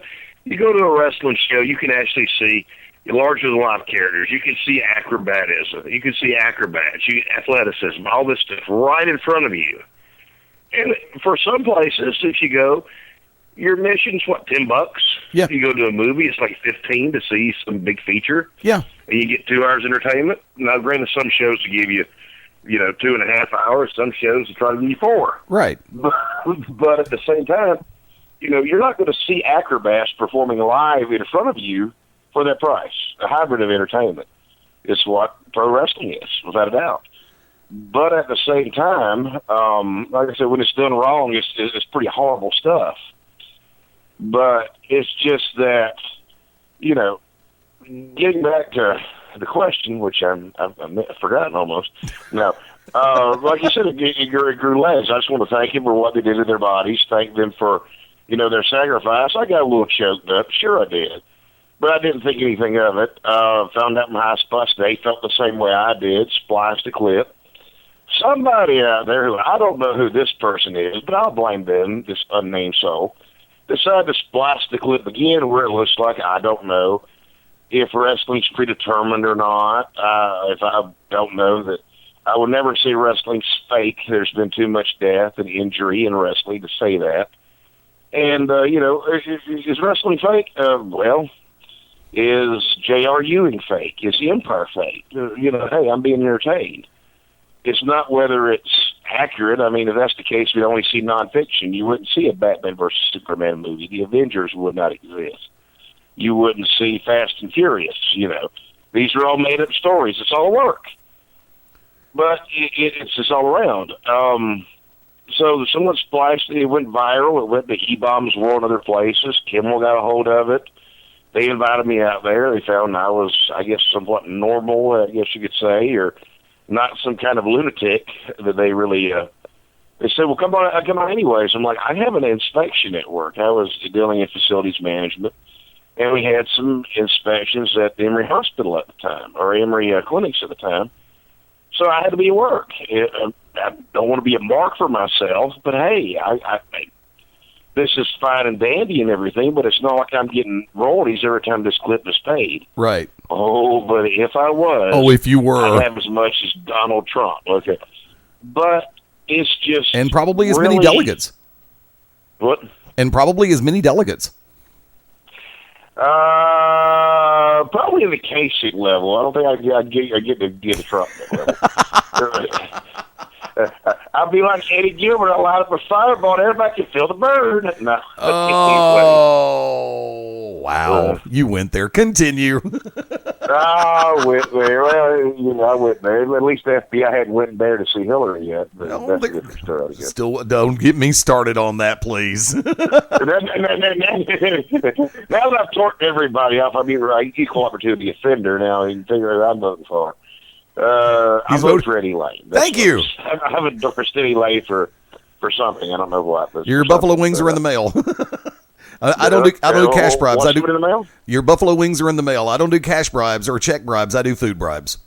Buffalo wings? I mean, you should throw in some White Castles in the In-N-Out burger. I'll do whatever you want. Well, not whatever you want. How about a Whataburger? And I'm not really a fan of Whataburger. I haven't had one, but I heard they're pretty good. Then I gotta ask you one question before we go to the bottom of the hour break. And can you stay one more segment?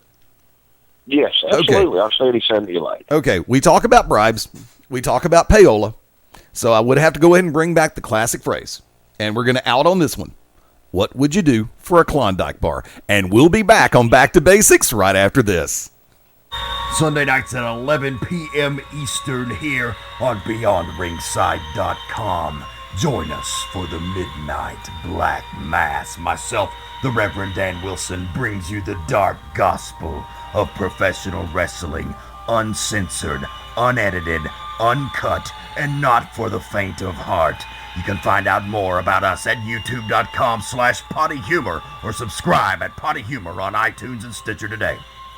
When planning your next party or special event, insist on the best. Full Range Entertainment is a professional entertainment company providing a full range of services. From professional disc jockeys and MCs to catering and photography, when the details of your special day must be perfect, call us first. Wedding receptions, corporate parties, school functions, birthday celebrations, and more. We also have Birmingham's largest selection of karaoke tracks available. With over 40 years combined experience, Full Range Entertainment can provide you with the talent and professionalism you need and deserve to make your next event one you'll never forget.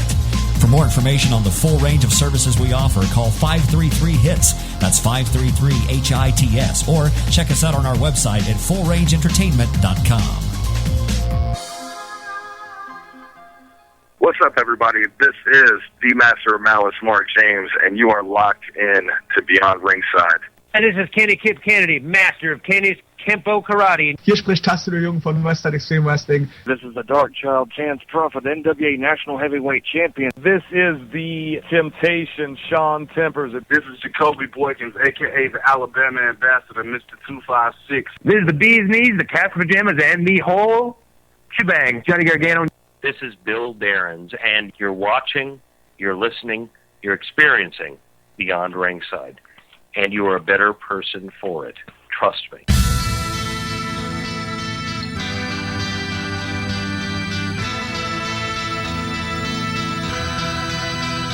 One of my three favorite ones, hashtag the party continues. On the live version, 25 minutes before the top of the hour on this Tuesday night, March 29, Beyond Screwed up my own damn gimmick. Beyond Ringside Back to Basics rolls on, set and ready to head for the home run round in just a few. Fast Study Lane over here, welcoming back in good friend of the family, the Authority, Dave Wills. Dave, how you doing, my friend? What would you do? Start a Klondike bar. He ran with it. I don't know, but if I could find some Briar's Viennetta, that would be majorly over with me. That was some good stuff, man. I tell you the one that as far as ice cream goes, and I don't buy it because I support their politics. I don't buy anything because I support anybody's politics. But Ben & Jerry's Stephen Colbert's Americone Dream. That was good. Really? That was good. Recommended. I've not tried that yet, but I do. Being that I'm a fat man and can offer an educated opinion on food, one of the few things I can actually have an educated opinion on. The Viennetta by Briar's was lovely because it was like creamy and wafery and had a little chocolate, a lot of vanilla and all. It was lovely. There's many times when there'd be 2 packages of Viennetta coming back to the house down in Ackworth, Georgia, behind the Dunn supermarket when Mom, Dad, and my brother were there. And it would be divided up into halves, and each person would have one. And after Dallas and fucking Crest was on the air, there was no more Viennetta. God, that stuff was good. Americone Dream. Oh, yeah. See, that's the thing. Like I said, Ben & Jerry's comes out with... They actually come out with some good flavors over at Ben & Jerry's. It's just... When I always notice it at the worst times. It's like, okay, I know I'm going to try to lose 5 pounds. Oh, God, Ben & Jerry's has a new flavor out. Either that or don't laugh too hard. They've come out with a new flavor of Oreo. Really? I thought I'd lost some weight one time, but I looked behind myself and found it in my back pocket. There you go. I have that problem too. I got to ask you, how much? We both have back. Hey, what can you do there? If we were females, we'd be fly. What can you say? I just had a flashback to In Living Color, the television show. You can do what you want to do in Living Color. There you go. Every way has walked off the show. Oh man, that was one heck of a show. Now, how much? I know you watch Ring of Honor, because like I said, we bumped into each other and had a chance to hang out at the last ROH show in Duluth, Atlanta. And lo and behold, how much of the other national products do you watch right now? Lucha Underground, Ring of Honor, WWE, TNA? Oh, I watch a little bit of everything. A lot of times when I'm watching WWE, I got the fast forward button ahead of me. Oh, I'm reading Meltzer's report or something, and if I see something interests me, I'll tune in or something. Mania's coming up. I always watch Mania. You never really have a bad Mania. I don't understand Shane McMahon against Taker, but it's a train wreck, so it's probably going to sell some tickets because it's Taker and it's a McMahon, and they can't figure out what they're going to do. or people can't figure out what they're going to do. I don't know. The brand sells it, the event sells it, not the matches anyway.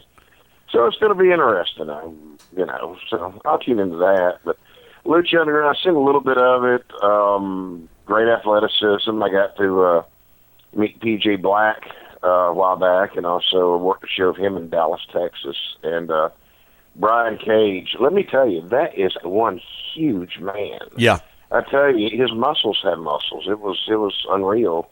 But they had a great show out there. That's the one place that I did get to go a while back when I was out in Texas for the shootout. I got to do a thing with VIP wrestling out there. They had some great talent. They had Dirty Andy Dalton. He was a great athletic guy. They had a heck of a match between Raymond Rowe, who is one of the War Machine in Ring of Honor, against Keith Lee. It was very good. The fans were kind of a smart crowd, which, well, I can't stand smart crowds, just because of, respect that, I'm sorry, you don't put yourself over at the expense of the wrestlers, come on. But, and they had, I think Casarni was on the show. I got to spend some time. He was real cool. Got to see Johnny Gargano for the first time close. I wish I could have seen him in Atlanta when he was here for AWE, but my schedule didn't work at that time for that. But it was great to see some of the guys, and everybody was cool. I was humbled, of course, not in the Iron Sheik way, but humbled. A lot of people knew who I was. I'm taking more pictures with the guys than, the fans, which is kind of strange in itself. But, hey, I appreciate my passion. But, yeah, I do watch some of the programs. I hadn't watched a lot of TNA, of course. I don't think anybody's watched a whole lot of TNA, but I think EC3 is fantastic. Matt Hardy's always been super cool and super nice. He's a heck of a talent. I want to see everybody succeed regardless. I just, there's so few jobs up there for guys who are doing this for a living. I'm blessed that I have a shoot job I can do that's, fun, fun and supports me and, puts the roof over my head and, ice cream in my belly or whatever I want to eat next. And, I can pay for stuff and all. And the idea of doing that, on the road full time, getting bookings, that just is, I don't know. People can do that, but I'd much rather have a set income. There's a lot of risk and reward, but I'm a little conservative in finances. I want to know I'm getting, paid and depend on the quote-unquote shady wrestling promoter in Minnesota or Michigan or somewhere, who may have bounce checks. You never know. But, yeah, I watch some of the product. I'll be watching Mania, of course, somewhere, if not the house, with some folks around Kennesaw or Ackworth or something, and kicking back and enjoying it. You really never see a bad Mania. It's always going to have something, always a surprise or two. And it's great to see some of the guys who started in Georgia or who've done some stuff in Georgia, work their way up and, be up there, I'm tickled for, Consequences Court Creed, Yes. Austin Watson, Yep. There's Xavier Woods with the New Day. I'm tickled for these guys because they're, everybody's been, really cool to me. So I want to see everybody do well and they're able to go in Mania and hopefully make some good money for that. That's the name of the game. I don't see Vince hiring me if he can't appreciate Jim Ross. I don't think he'd appreciate me. I don't think he cares for Southern people some days, but, that's okay. I don't need to work for WWE. I got plenty to do here. Well, therein lies the funny part, because I've made the statement for years, and, I'm being sarcastically funny when I say this, or humorously sarcastic is the best term. I've always said Vince McMahon cannot afford me. But over the last year, NXT probably could. Hey, NXT is producing a heck of a product, too. I mean, NXT is very good. I don't get to watch as much as I'd like to, I guess, as well. I probably watch more than I want to, but not as much as I like the good stuff. Let's just say that. But yeah, I don't know. I don't know about working for Vince. He's interesting character. But, I think he's finally figured out he's getting old. I'm sure that doesn't sit well. It doesn't sit well with him. Not just like it doesn't sit well with a lot of us. It's like, okay. Fire. Well, guess what? It's going to be interesting. I'm concerned about him, though. He must have amazing genetics and an amazing workout plan to still have all that body mass at that age. Wow, yeah, it's unreal. Still as solid as he is, too. Absolutely right, and he's definitely straight edge. So there's nothing going on right there. He's just, what is it? The genetic jackhammer with the giant grapefruits? Yeah, that's it. Balls the size of grapefruits. We have no ego here at all, for sure. Oh hell no! You forget who his champion was for how many years? Hulk Hogan. The $140 million man. Well, I don't know. I think he's been reduced to being a gawker right now at the WWE. He may get welcome back. That's okay. Wait a few weeks. Appeals court's going to knock that down. He'll be lucky if he gets he might get a couple of bucks, but he'll probably still get a couple of million out of the deal, knowing the whole situation. But I still smell a rat on that whole thing. Here's the thing. Before it happens, you better settle low and put a gag clause in it. That way you won, you settle, no one knows how little or how much you got. Right. There you go. And you better hope someone don't unseal them like they're unsealing documents left and right. Oh, God, yes. Especially if they're put classified on there. That just goes to show you. If you go in someone's house, don't do anything in their bedroom. You don't know how kinky they are. They might be filming you. What can you do? Yeah, somebody's got that camera running, and I think it was the ex-husband at the time. Not Hulk's, but hers. Do me a favor. Let's run down a couple of these matches for Mania, and I want to get your input on these because I know that you and I we're not always in comparison contrast, and we're not always in sharp contrast. In other words, we don't always see exactly the same, but we don't always see complete polar opposite. WWE World Title match, Triple H, Roman Reigns. Your thoughts on that one? And if you want to give a prediction. It could be interesting to see. It's going to be interesting to see how the crowd reacts because, the crowd is a smarter crowd, I guess you'd say. They follow the internet and all this stuff. Triple H is going in there. He's going to be... he's playing the heel, but he's been booked as a face. He's going to be, the savior of, the man who gave us our NXT. And, he'll probably get a face pop because, he didn't wrestle for so long, and he's nostalgic, too, and a champion. Reigns may or may not get booed out of the building. Will they have it to where he is the conquering hero, and this is his moment to shine? Or do they surprise everybody and do a quick heel turn on Triple H or something? You never know. It's going to be interesting to see. I don't know what they're going to do with that. I'm guessing Reigns gets it, but the question to me would be, is he face or heel coming out of it, or the day after? Because, where do you go from this? If he's a face, what are you going to go to? Orton's coming back, Cena's coming back, but it looks like his best bet would be to... be a heel down the line.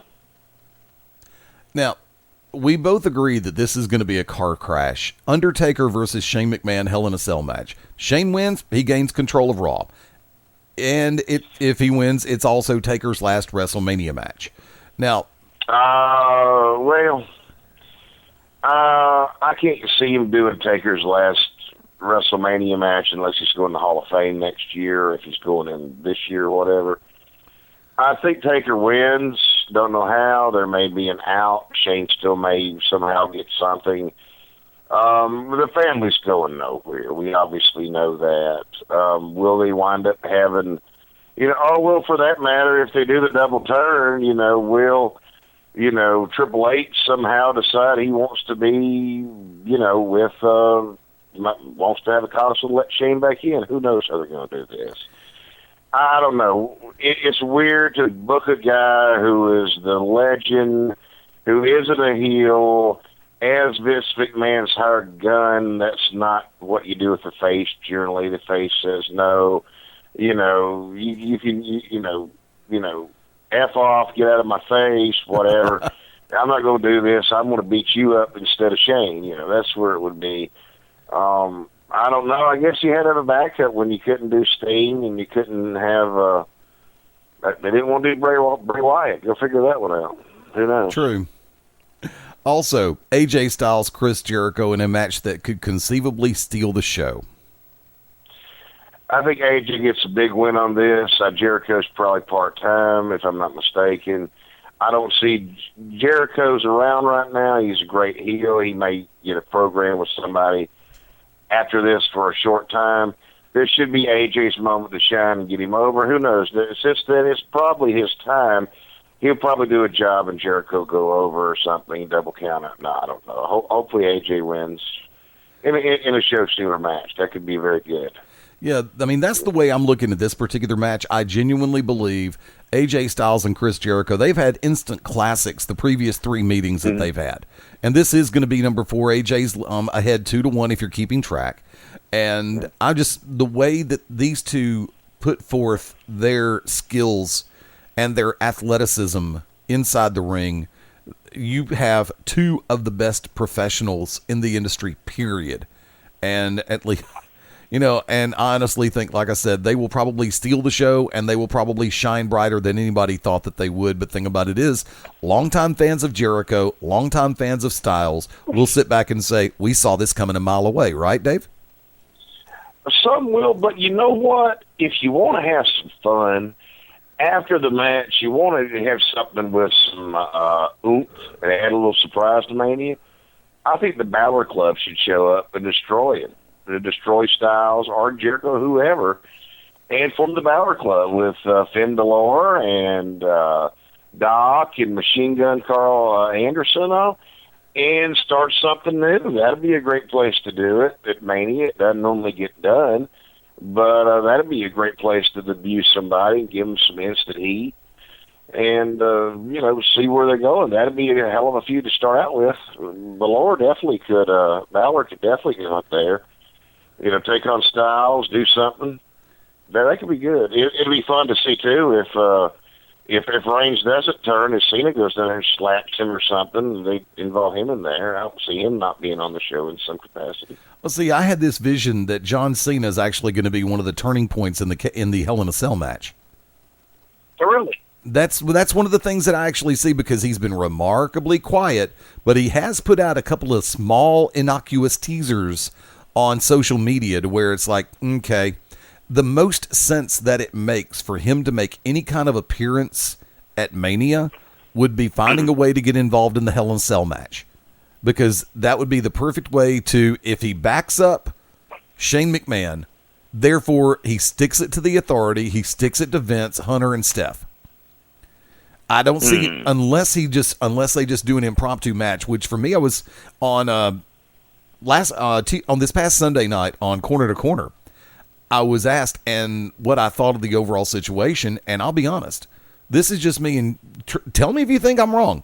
The last few promos that Vince McMahon has done leading up to last night's show and leading into the Go Home for Mania have smelled and reeked of desperation. Agree or disagree? I agree. It could be interesting to see if he does pull the trigger on a heel turn, or if somehow, they do something. I mean, there's so many different ways they could go. Someone like him, or even Orton, could be thrown back into the mix, with that. It could be interesting to see. I don't see him flipping Cena when he's on to the Day Show. I just, even though it might be something good, it may be something where you got to wait for him to cool off, or you got to wait to flip him whenever it's time to go. To somebody else. It could be interesting if they flip him on Reigns, or try to do face versus face, and he turns or Reigns turns. It could be very interesting. But no, I could see where you say that Cena could be in the Hell in a Cell some way. Got to ask you, what upcoming appearances? Where are you going to be hiding in the near future? Probably be tonight, appearing in my bedroom, taking a little nap on the pillow. Probably tomorrow morning I'll be visiting the John. Let's see here. I'm sure I'll be hitting a restaurant tomorrow about noon or so, trying to get some food. Now, I honestly don't know. Let's see. Where will I be? Nothing really on the calendar right now. I probably need to take an indie show. There's always something neat going on with Peach State and all. Shane Knowles is out there. managed by the Wicked Nemesis. That's interesting right there to no end. That's very interesting. You know, you never know where I might show up. But, you know, there you go. Can't fail your appearances, you know. But I am on Twitter at Still Real Dave, on Twitter and everything. And I don't really get on Facebook much or anything like that. But Twitter's a good place to catch me. And, you know, always, you know, thinking about going to a show. Love Alabama wrestling. I always have. And did a little interview for AL.com a while back talking about wrestling Alabama and Mid-South and all. Really, really fun time. You know, I'd love to, you know, hit more shows and everything, and all will depend on the shoot work schedule and everything, you know. Just waiting to see, you know, what's going to happen. I don't think I'm going to get in a match with anybody to say I have my last appearance or anything. You know, now if I could manage the Barbarian now, I don't know if I could hit another pinnacle. That'd be kind of like, you know, all the four horsemen, you know, coming out for Ric Flair's retirement. You know, I may have to just, you know, fade off into the sunset even more than what I already have. But you know, that would be somewhat awesome. That's still a dream that would be great to accomplish. But who knows? Like I said, if it's going to be interesting. If I see something that's fun and interesting, who knows? I might be involved. If I see a show that I like, I'll probably be there. I need to get down to quite a few shows in the Atlanta area. They're doing some great stuff here at AWE. Oh, very much so. A lot of other great promotions and everything. Better yet, I'll interview you. Eddie Layne, where are your appearances coming up, sir? Well, actually, I normally do those in shameless plugs, but I'll go ahead and throw those out real quick. This coming Saturday night, April the 2nd, I'll be in Carrollton, Georgia with Peach State Wrestling Alliance. I'll be back with them on the 16th, and on the 17th, I will be with Atlanta Wrestling Entertainment, 2800 Campbellton Road in Atlanta, Georgia. And, of course, on April 30th, back with Global Championship Wrestling in Pell City, Alabama at the Pell City Civic Center, bell time 7:30. Well, so that's a great building. I love that. That's a great building for wrestling. And the fairgrounds, you know, where Peach State has ran for so long. There's just so many great buildings for wrestling with, you know, so many great Southern fans. It's a different atmosphere altogether. Oh, yeah. As compared to, you know, certain shows. But it's a fantastic atmosphere. I mean, you know, I get to go up there, you know, when I'm managing or something and meet so many wonderful fans that I really despise and hope bad things happen to them on their way home. So it's just tremendous. So one woman said, "Boy, everybody get up out of my chair." And I'm like, "Yes, and your chair will thank me." Mm-hmm. It's not over till the fat lady sings. Please, fat lady, don't sing. So, I mean, you know, maybe I'll turn the DDP yoga studio and try to get my butt in shape where I'm not eating Viennetta and Ben & Jerry's and everything. That might be nice. Try to do some, you know, gluten-free DDP yoga. I went to one of those things right now, Eddie. That is one hell of a workout right there. Y'all I believe check it. Out. I believe it. Dave, it's always a pleasure to have you on. Thank you for hanging out tonight. Greatly appreciate it. No, it's a mighty distinct pleasure. Hey, where else can I go back to basics? Both Eddie Layne every Tuesday night right here. I'll be all right. Ladies and gentlemen, the one, the only, the authority, Dave Wills. And I didn't even ask him to do the phrase this time. You didn't, but you know what? Beyond Ringside is Folks, Back to Basics rolls on in just a minute. Hang with us. We'll be right back. This is Bad Brad Armstrong, part of the famous Armstrong family of professional. Hold on a second. I had to hold on, folks. I had to kill that break real quick. Brad, I apologize, and do me a favor. Say that one more time, Dave. Your phone broke up. Dan Patrick told me. There you go, and we'll be right back. This is Bad Brad Armstrong, part of the famous Armstrong family of professional wrestling, and you're locked in to Beyond Ringside. This is Dale the Demon Torborg, and you're locked in to Beyond Ringside. When planning your next party or special event, insist on the best. Full Range Entertainment is a professional entertainment company providing a full range of services. From professional disc jockeys and MCs to catering and photography, when the details of your special day must be perfect, call us first. Wedding receptions, corporate parties, school functions, birthday celebrations, and more. We also have Birmingham's largest selection of karaoke tracks available. With over 40 years combined experience, Full Range Entertainment can provide you with the talent and professionalism you need and deserve to make your next event one you'll never forget. For more information on the full range of services we offer, call 533-HITS. That's 533-HITS. Or check us out on our website at fullrangeentertainment.com. This is Merciless Ray Mercer, Olympic gold medalist and board member of Find the Dream, and you're locked into Beyond Ringside. Sunday nights at 11 p.m. Eastern here on BeyondRingside.com. Join us for the Midnight Black Mass. Myself, the Reverend Dan Wilson, brings you the dark gospel of professional wrestling, uncensored, unedited, uncut, and not for the faint of heart. You can find out more about us at youtube.com/pottyhumor or subscribe at Potty Humor on iTunes and Stitcher today. Howdy, friends. This is the Magic City Motormouth, Fast Eddie Layne, with your invitation to join yours truly, along with Mark MaBo Bowman and the Oracle of Ominous, the Wicked Nemesis, every Sunday night, 6:30 p.m. Eastern, 3:30 p.m. Pacific, for Beyond Ringside Live. Wrestling, mixed martial arts, sports talk, and a whole lot more. Keep your eyes open on BeyondRingside.com for all of upcoming show information, and of course, catch us on social media as well. Until then, we'll see you this Sunday, 6:30 Eastern, for Beyond Ringside Live on the Beyond Ringside Radio Network.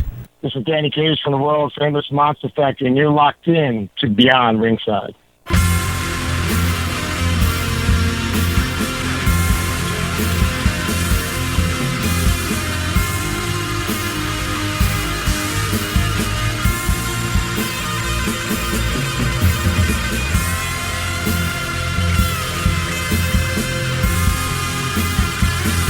Welcome back in.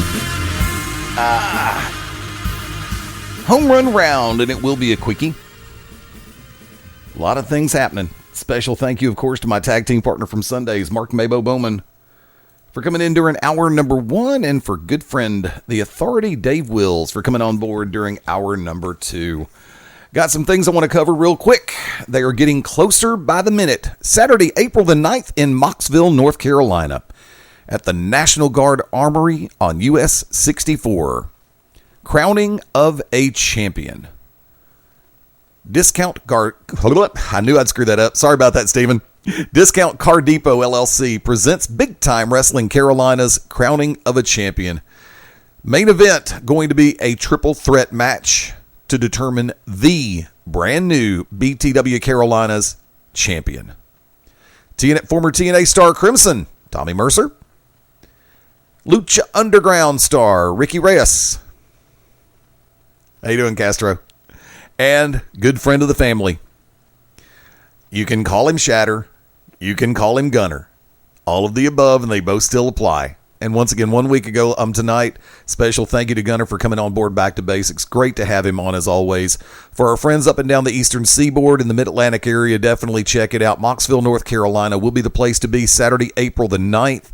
VIP packages may still be available. I have not gotten an update from Steven in the last little while, but it's always, always, always a good time.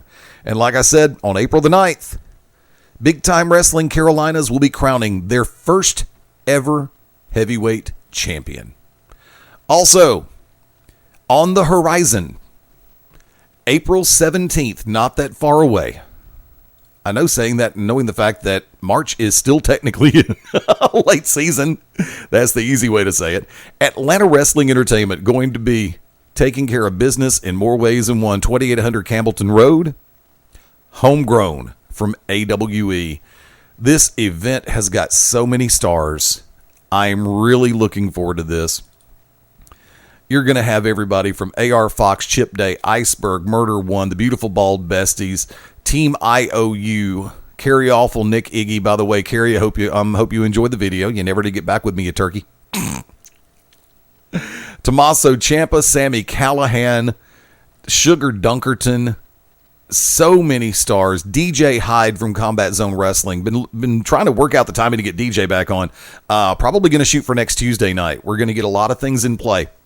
So for our friends in and around the Georgia market, the southeastern U.S., definitely be ready. April 17th at the Fanatics Arena, 2800 Campbellton Road in Atlanta, Georgia. The zip is 30311. Bell time is 4:05 Eastern Time. It's at the Campbellton Road Community Center, by the way. Tickets start at $15 each. Matter of fact, we're working to get a good friend of the family, Josh Wheeler with AWE, and some of the stars from Atlanta Wrestling Entertainment on in the coming days to help everybody find out what's going to be going on. Speaking of the Peach State of Georgia, this coming Saturday night, Peach State Wrestling Alliance returns to the historic VFW Fairgrounds, 1625 Bankhead Highway in Carrollton.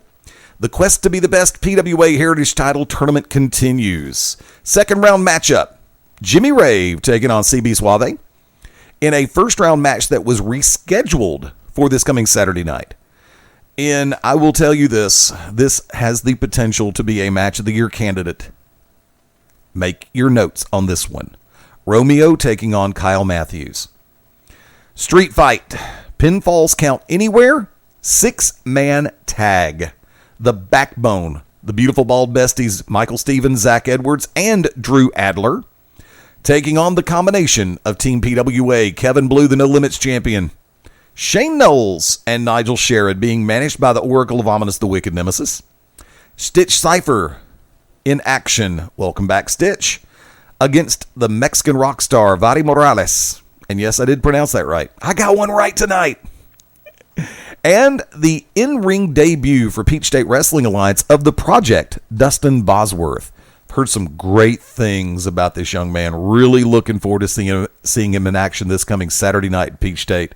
The Beyond Ringside family of shows, of course, going to be well represented this coming Saturday night in Carrollton, Georgia. Of course, Shane, my tag team partner on the Shooters Gallery. I do believe we're going to be back on Thursday night, 11 p.m. Eastern, 10 p.m. Central Time. The Oracle of Ominous, the Wicked Nemesis, of course, the manager for Shane Knowles and Nigel Sherrod and Kevin Blue in this match. He is the host of the To Be Determined show right here on the Beyond Ringside Radio Network. And I have the honor of being back to do commentary this coming Saturday night. So I'll be behind the microphone. I won't be ring announcing. I'll be doing commentary for the DVD release. Always great to work side by side with David Pierce. David's a trip. I always have a great time. If you have not had a chance to catch us on commentary for a Peach State DVD, go to PeachStateWrestlingAlliance.com and also check out their Facebook and their social media sites. And go to a lot, if you're in, like I said, in the southeastern U.S., Georgia, Alabama, all of the above. Definitely check out a Peach State live show. You will have a great time. And you can also get a chance to get a hold of some of the recent DVD releases. Bell time this Saturday night is going to be 8 o'clock p.m. Eastern Time. Doors open at 7. Tickets $10 for adults, $6 for kids ages 7 through 15. And children 6 and under, free. You can check out the email address, pwafanbase@yahoo.com. The website itself is peachstatewrestlingalliance.com. Trying to work things out for the weekend because, of course, you know, for us, Mania weekend is absolutely chaotic, and that is the easy way to say it.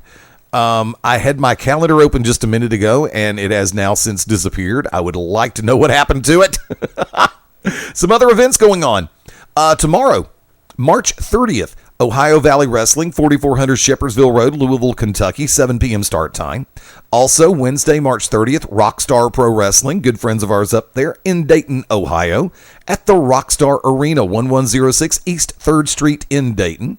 Thursday, the 31st, American Combat Wrestling at Tropical Island Breeze at the Gulf View Square Mall, 9409 U.S. Highway 19 in Newport Richey, 8 p.m. bell time.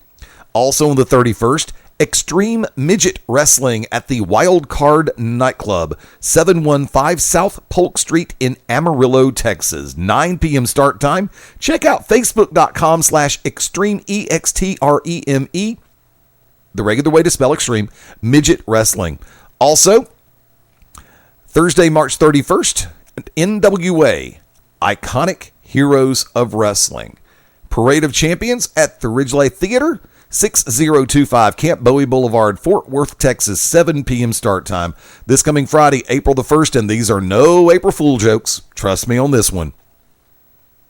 How come I haven't heard everybody run off with that phrase? Everybody uses all the other phrases, especially hashtag ring that bell. And hashtag hell damn ass. This coming Friday, April the 1st, Pro South Wrestling, 627 Southern Avenue, Piedmont, Alabama, 7 p.m. bell time. Empire Wrestling Federation in Covina, California at the EWF Arena, which is known as the Knights of Columbus Hall, 4315 North Vincent Avenue in Covina, 8 p.m. bell time. This coming Friday night, April 1st, Wild Championship Wrestling Outlaws, 1151 South Kentucky Avenue in Indianapolis, Indiana. There's a bunch of cities in there somewhere. Also, on Friday, April 1st, Adrenaline Championship Wrestling at the Benefield Sports Center, 1031 Benefield Boulevard in Millersville, Maryland. Facebook.com/Adrenaline Championship Wrestling. AIWF Extreme Professional Wrestling in Boonesville, Mississippi, 1714 North 2nd Street, Highway 145 North. Check it out, 8 p.m. bell time. Always great to hear from friends down in the southeastern U.S. Always great to find out about events that are taking place all over the country. You've got some great events. WrestleCon, of course, is going to be this weekend in Dallas, Texas, to go right alongside, but totally unaffiliated with WrestleMania this weekend. There are some great events taking place for all the companies that are converging on Dallas. Thank God. Thank God is the only way that I can say it, because you've got some serious events taking place this weekend, and I hope you get a chance to check it out. The Super Show, of course, for WrestleCon 2016, featuring Jeff Hardy, Matt Hardy, Rey Mysterio, Pentagon Jr., Ricochet, Drago. I mean, you've got some great stars all the way across the board, and a match that I would kill to see in person. Yes, you're going to hear me say this. Longtime listeners, get ready to pick your jaw off the ground. Lance Storm taking on Matt Hardy. Look, I have not always been the biggest fan of Matt Hardy. I say that for a very good reason. Perception is everything. I've never discounted Matt's ability in the ring. Never. But I've always discounted the way, and I've always been very brutally honest about the way he approaches his appearances to the ring.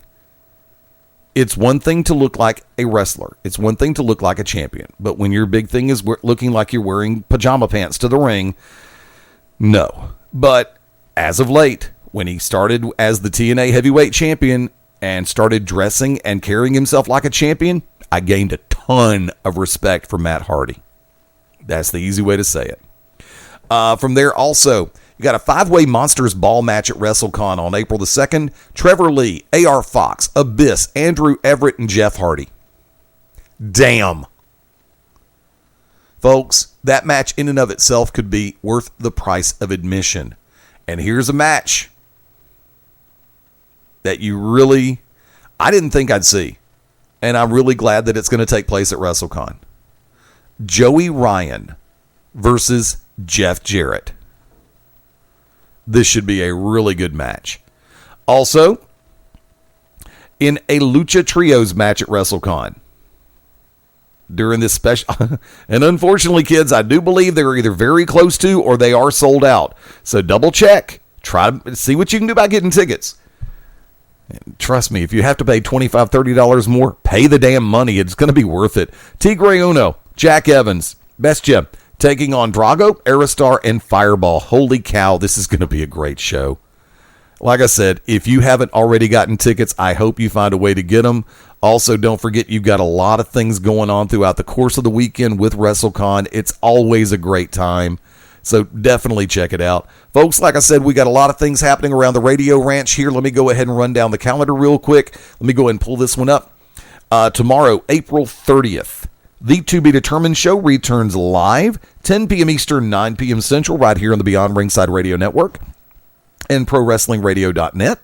Thursday, March 31, 11 p.m. Eastern, 10 p.m. Central. The Beyond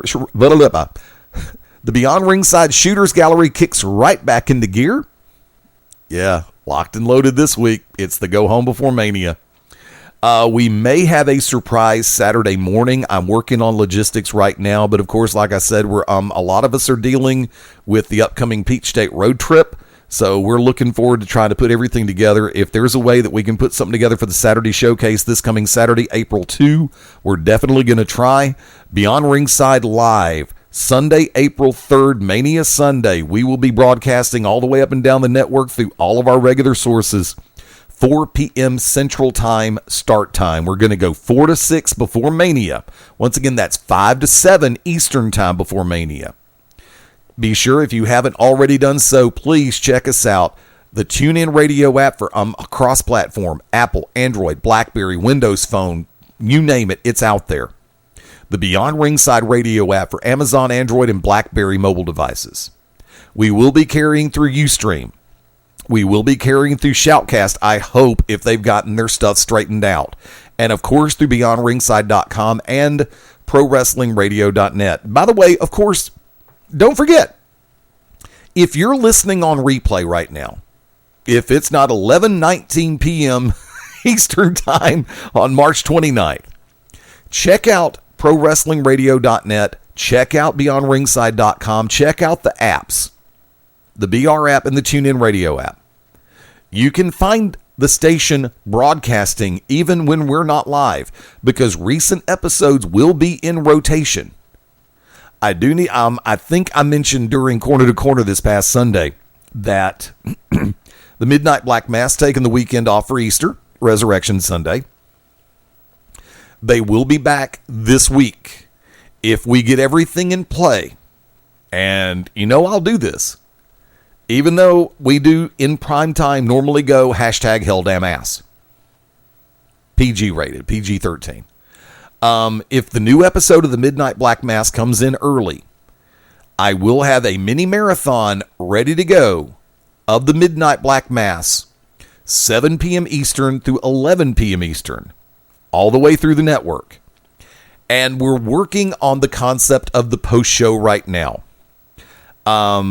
Here we go, because 4 to 6 Central, 5 to 7 Eastern. We're actually teaming up we're getting parts of the band back together, because we'll be broadcasting live. We can no longer we can until he's officially back on air. Officially means open up your damn microphone, cuz. But from there, the C&E Studios is reborn. So we'll be broadcasting live from the Cause and Effect Studios this week. Cosper, glad to know you're still up and running, brother. Hope everything's worked out well with the new situation at the studios. Looking forward to this coming Sunday. We're going to be grilling and chilling, and the beans will be spilling. And I don't mean the baked beans. I mean everything that's on our minds about Mania. We're working on the post-show concept right now. Don't hold us to it. We're going to see what happens.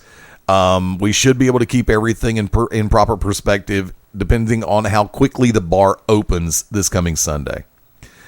You've heard me make reference to a number of shows that are taking place, and like I said, for our friends in Dallas, Texas, there's a ton of live events going on this weekend. I understand Ring of Honor, of course, is going to have a live event this coming weekend in Dallas, Texas. Matter of fact, let me double check something before I open my mouth any further. I do believe they have a double play of events this coming weekend. So let me go ahead and do this. Super Card of Honor Day 1 will be taking place on Friday, April 1st. Day 2, April 2nd. From there, let's go ahead and run this down. Friday, April 1st at the Hyatt Regency, Dallas, 300 Reunion Boulevard. Already signed in the main event, the Young Bucks, Matt and Nick Jackson, take on the Motor City Machine Guns, Alex Shelley and Chris Sabin. This is a tag team dream match. You can't say anything otherwise, because you have 4 top-tier athletes. Okay, I know what a lot of people are wanting to say. Yes, this is going to be a spot run like you wouldn't believe. But you know something? The athleticism, and there's that word again, that is always demonstrated by the Young Bucks as well as the MCMGs. This is going to be an excellent match. ACH taking on Adam Cole. ROH Championship on the line. Jay Lethal defending against Leo Rush. That is going to be a hell of a match. Leo Rush is a tremendously gifted young man. If you have not seen Leo Rush in action, oh my God, you have got to find this kid. You see his name on the poster or the marquee, buy a ticket. 8-man tag team match. The Briscoe brothers, Jay and Mark, War Machine, Hanson and Rowe, taking on the All Night Express, Rhett Titus and Kenny King, with Silas Young and the Beer City Bruiser. That's going to be fun. That match would be worth the price of admission right there. Roderick Strong taking on Moose. Reborn, Matt Seidel taking on Kyle O'Reilly. That's going to be another barn burner. Christopher Daniels taking on Bobby Fish. Once again, that is going to be 7:30 p.m. local time, Friday, April 1st at the Hyatt Regency Dallas. And, of course, they're going to be back for night number 2 on Saturday, April 2nd. Folks, I'm going to go ahead and start heading for the ranch. You've already heard the upside on the calendar, and let me go and remind you, on the replay side of life, if you're catching us through one source, you can catch us through a number of different sources. YouTube.com/Beyond Ringside. I do put up slideshow-style videos, and I never know what I'm going to put in the video until the video's up there, until I've got it ready to crunch, because I change stuff out at the course of a mile a minute. From there, you can hear the replays, of course, through the apps, through the network itself. You can find us on iTunes. You can find us on iHeartRadio. Look on the shows tab at iHeart, and you can find us up there. I do believe the links are still active over on BeyondRingside.com.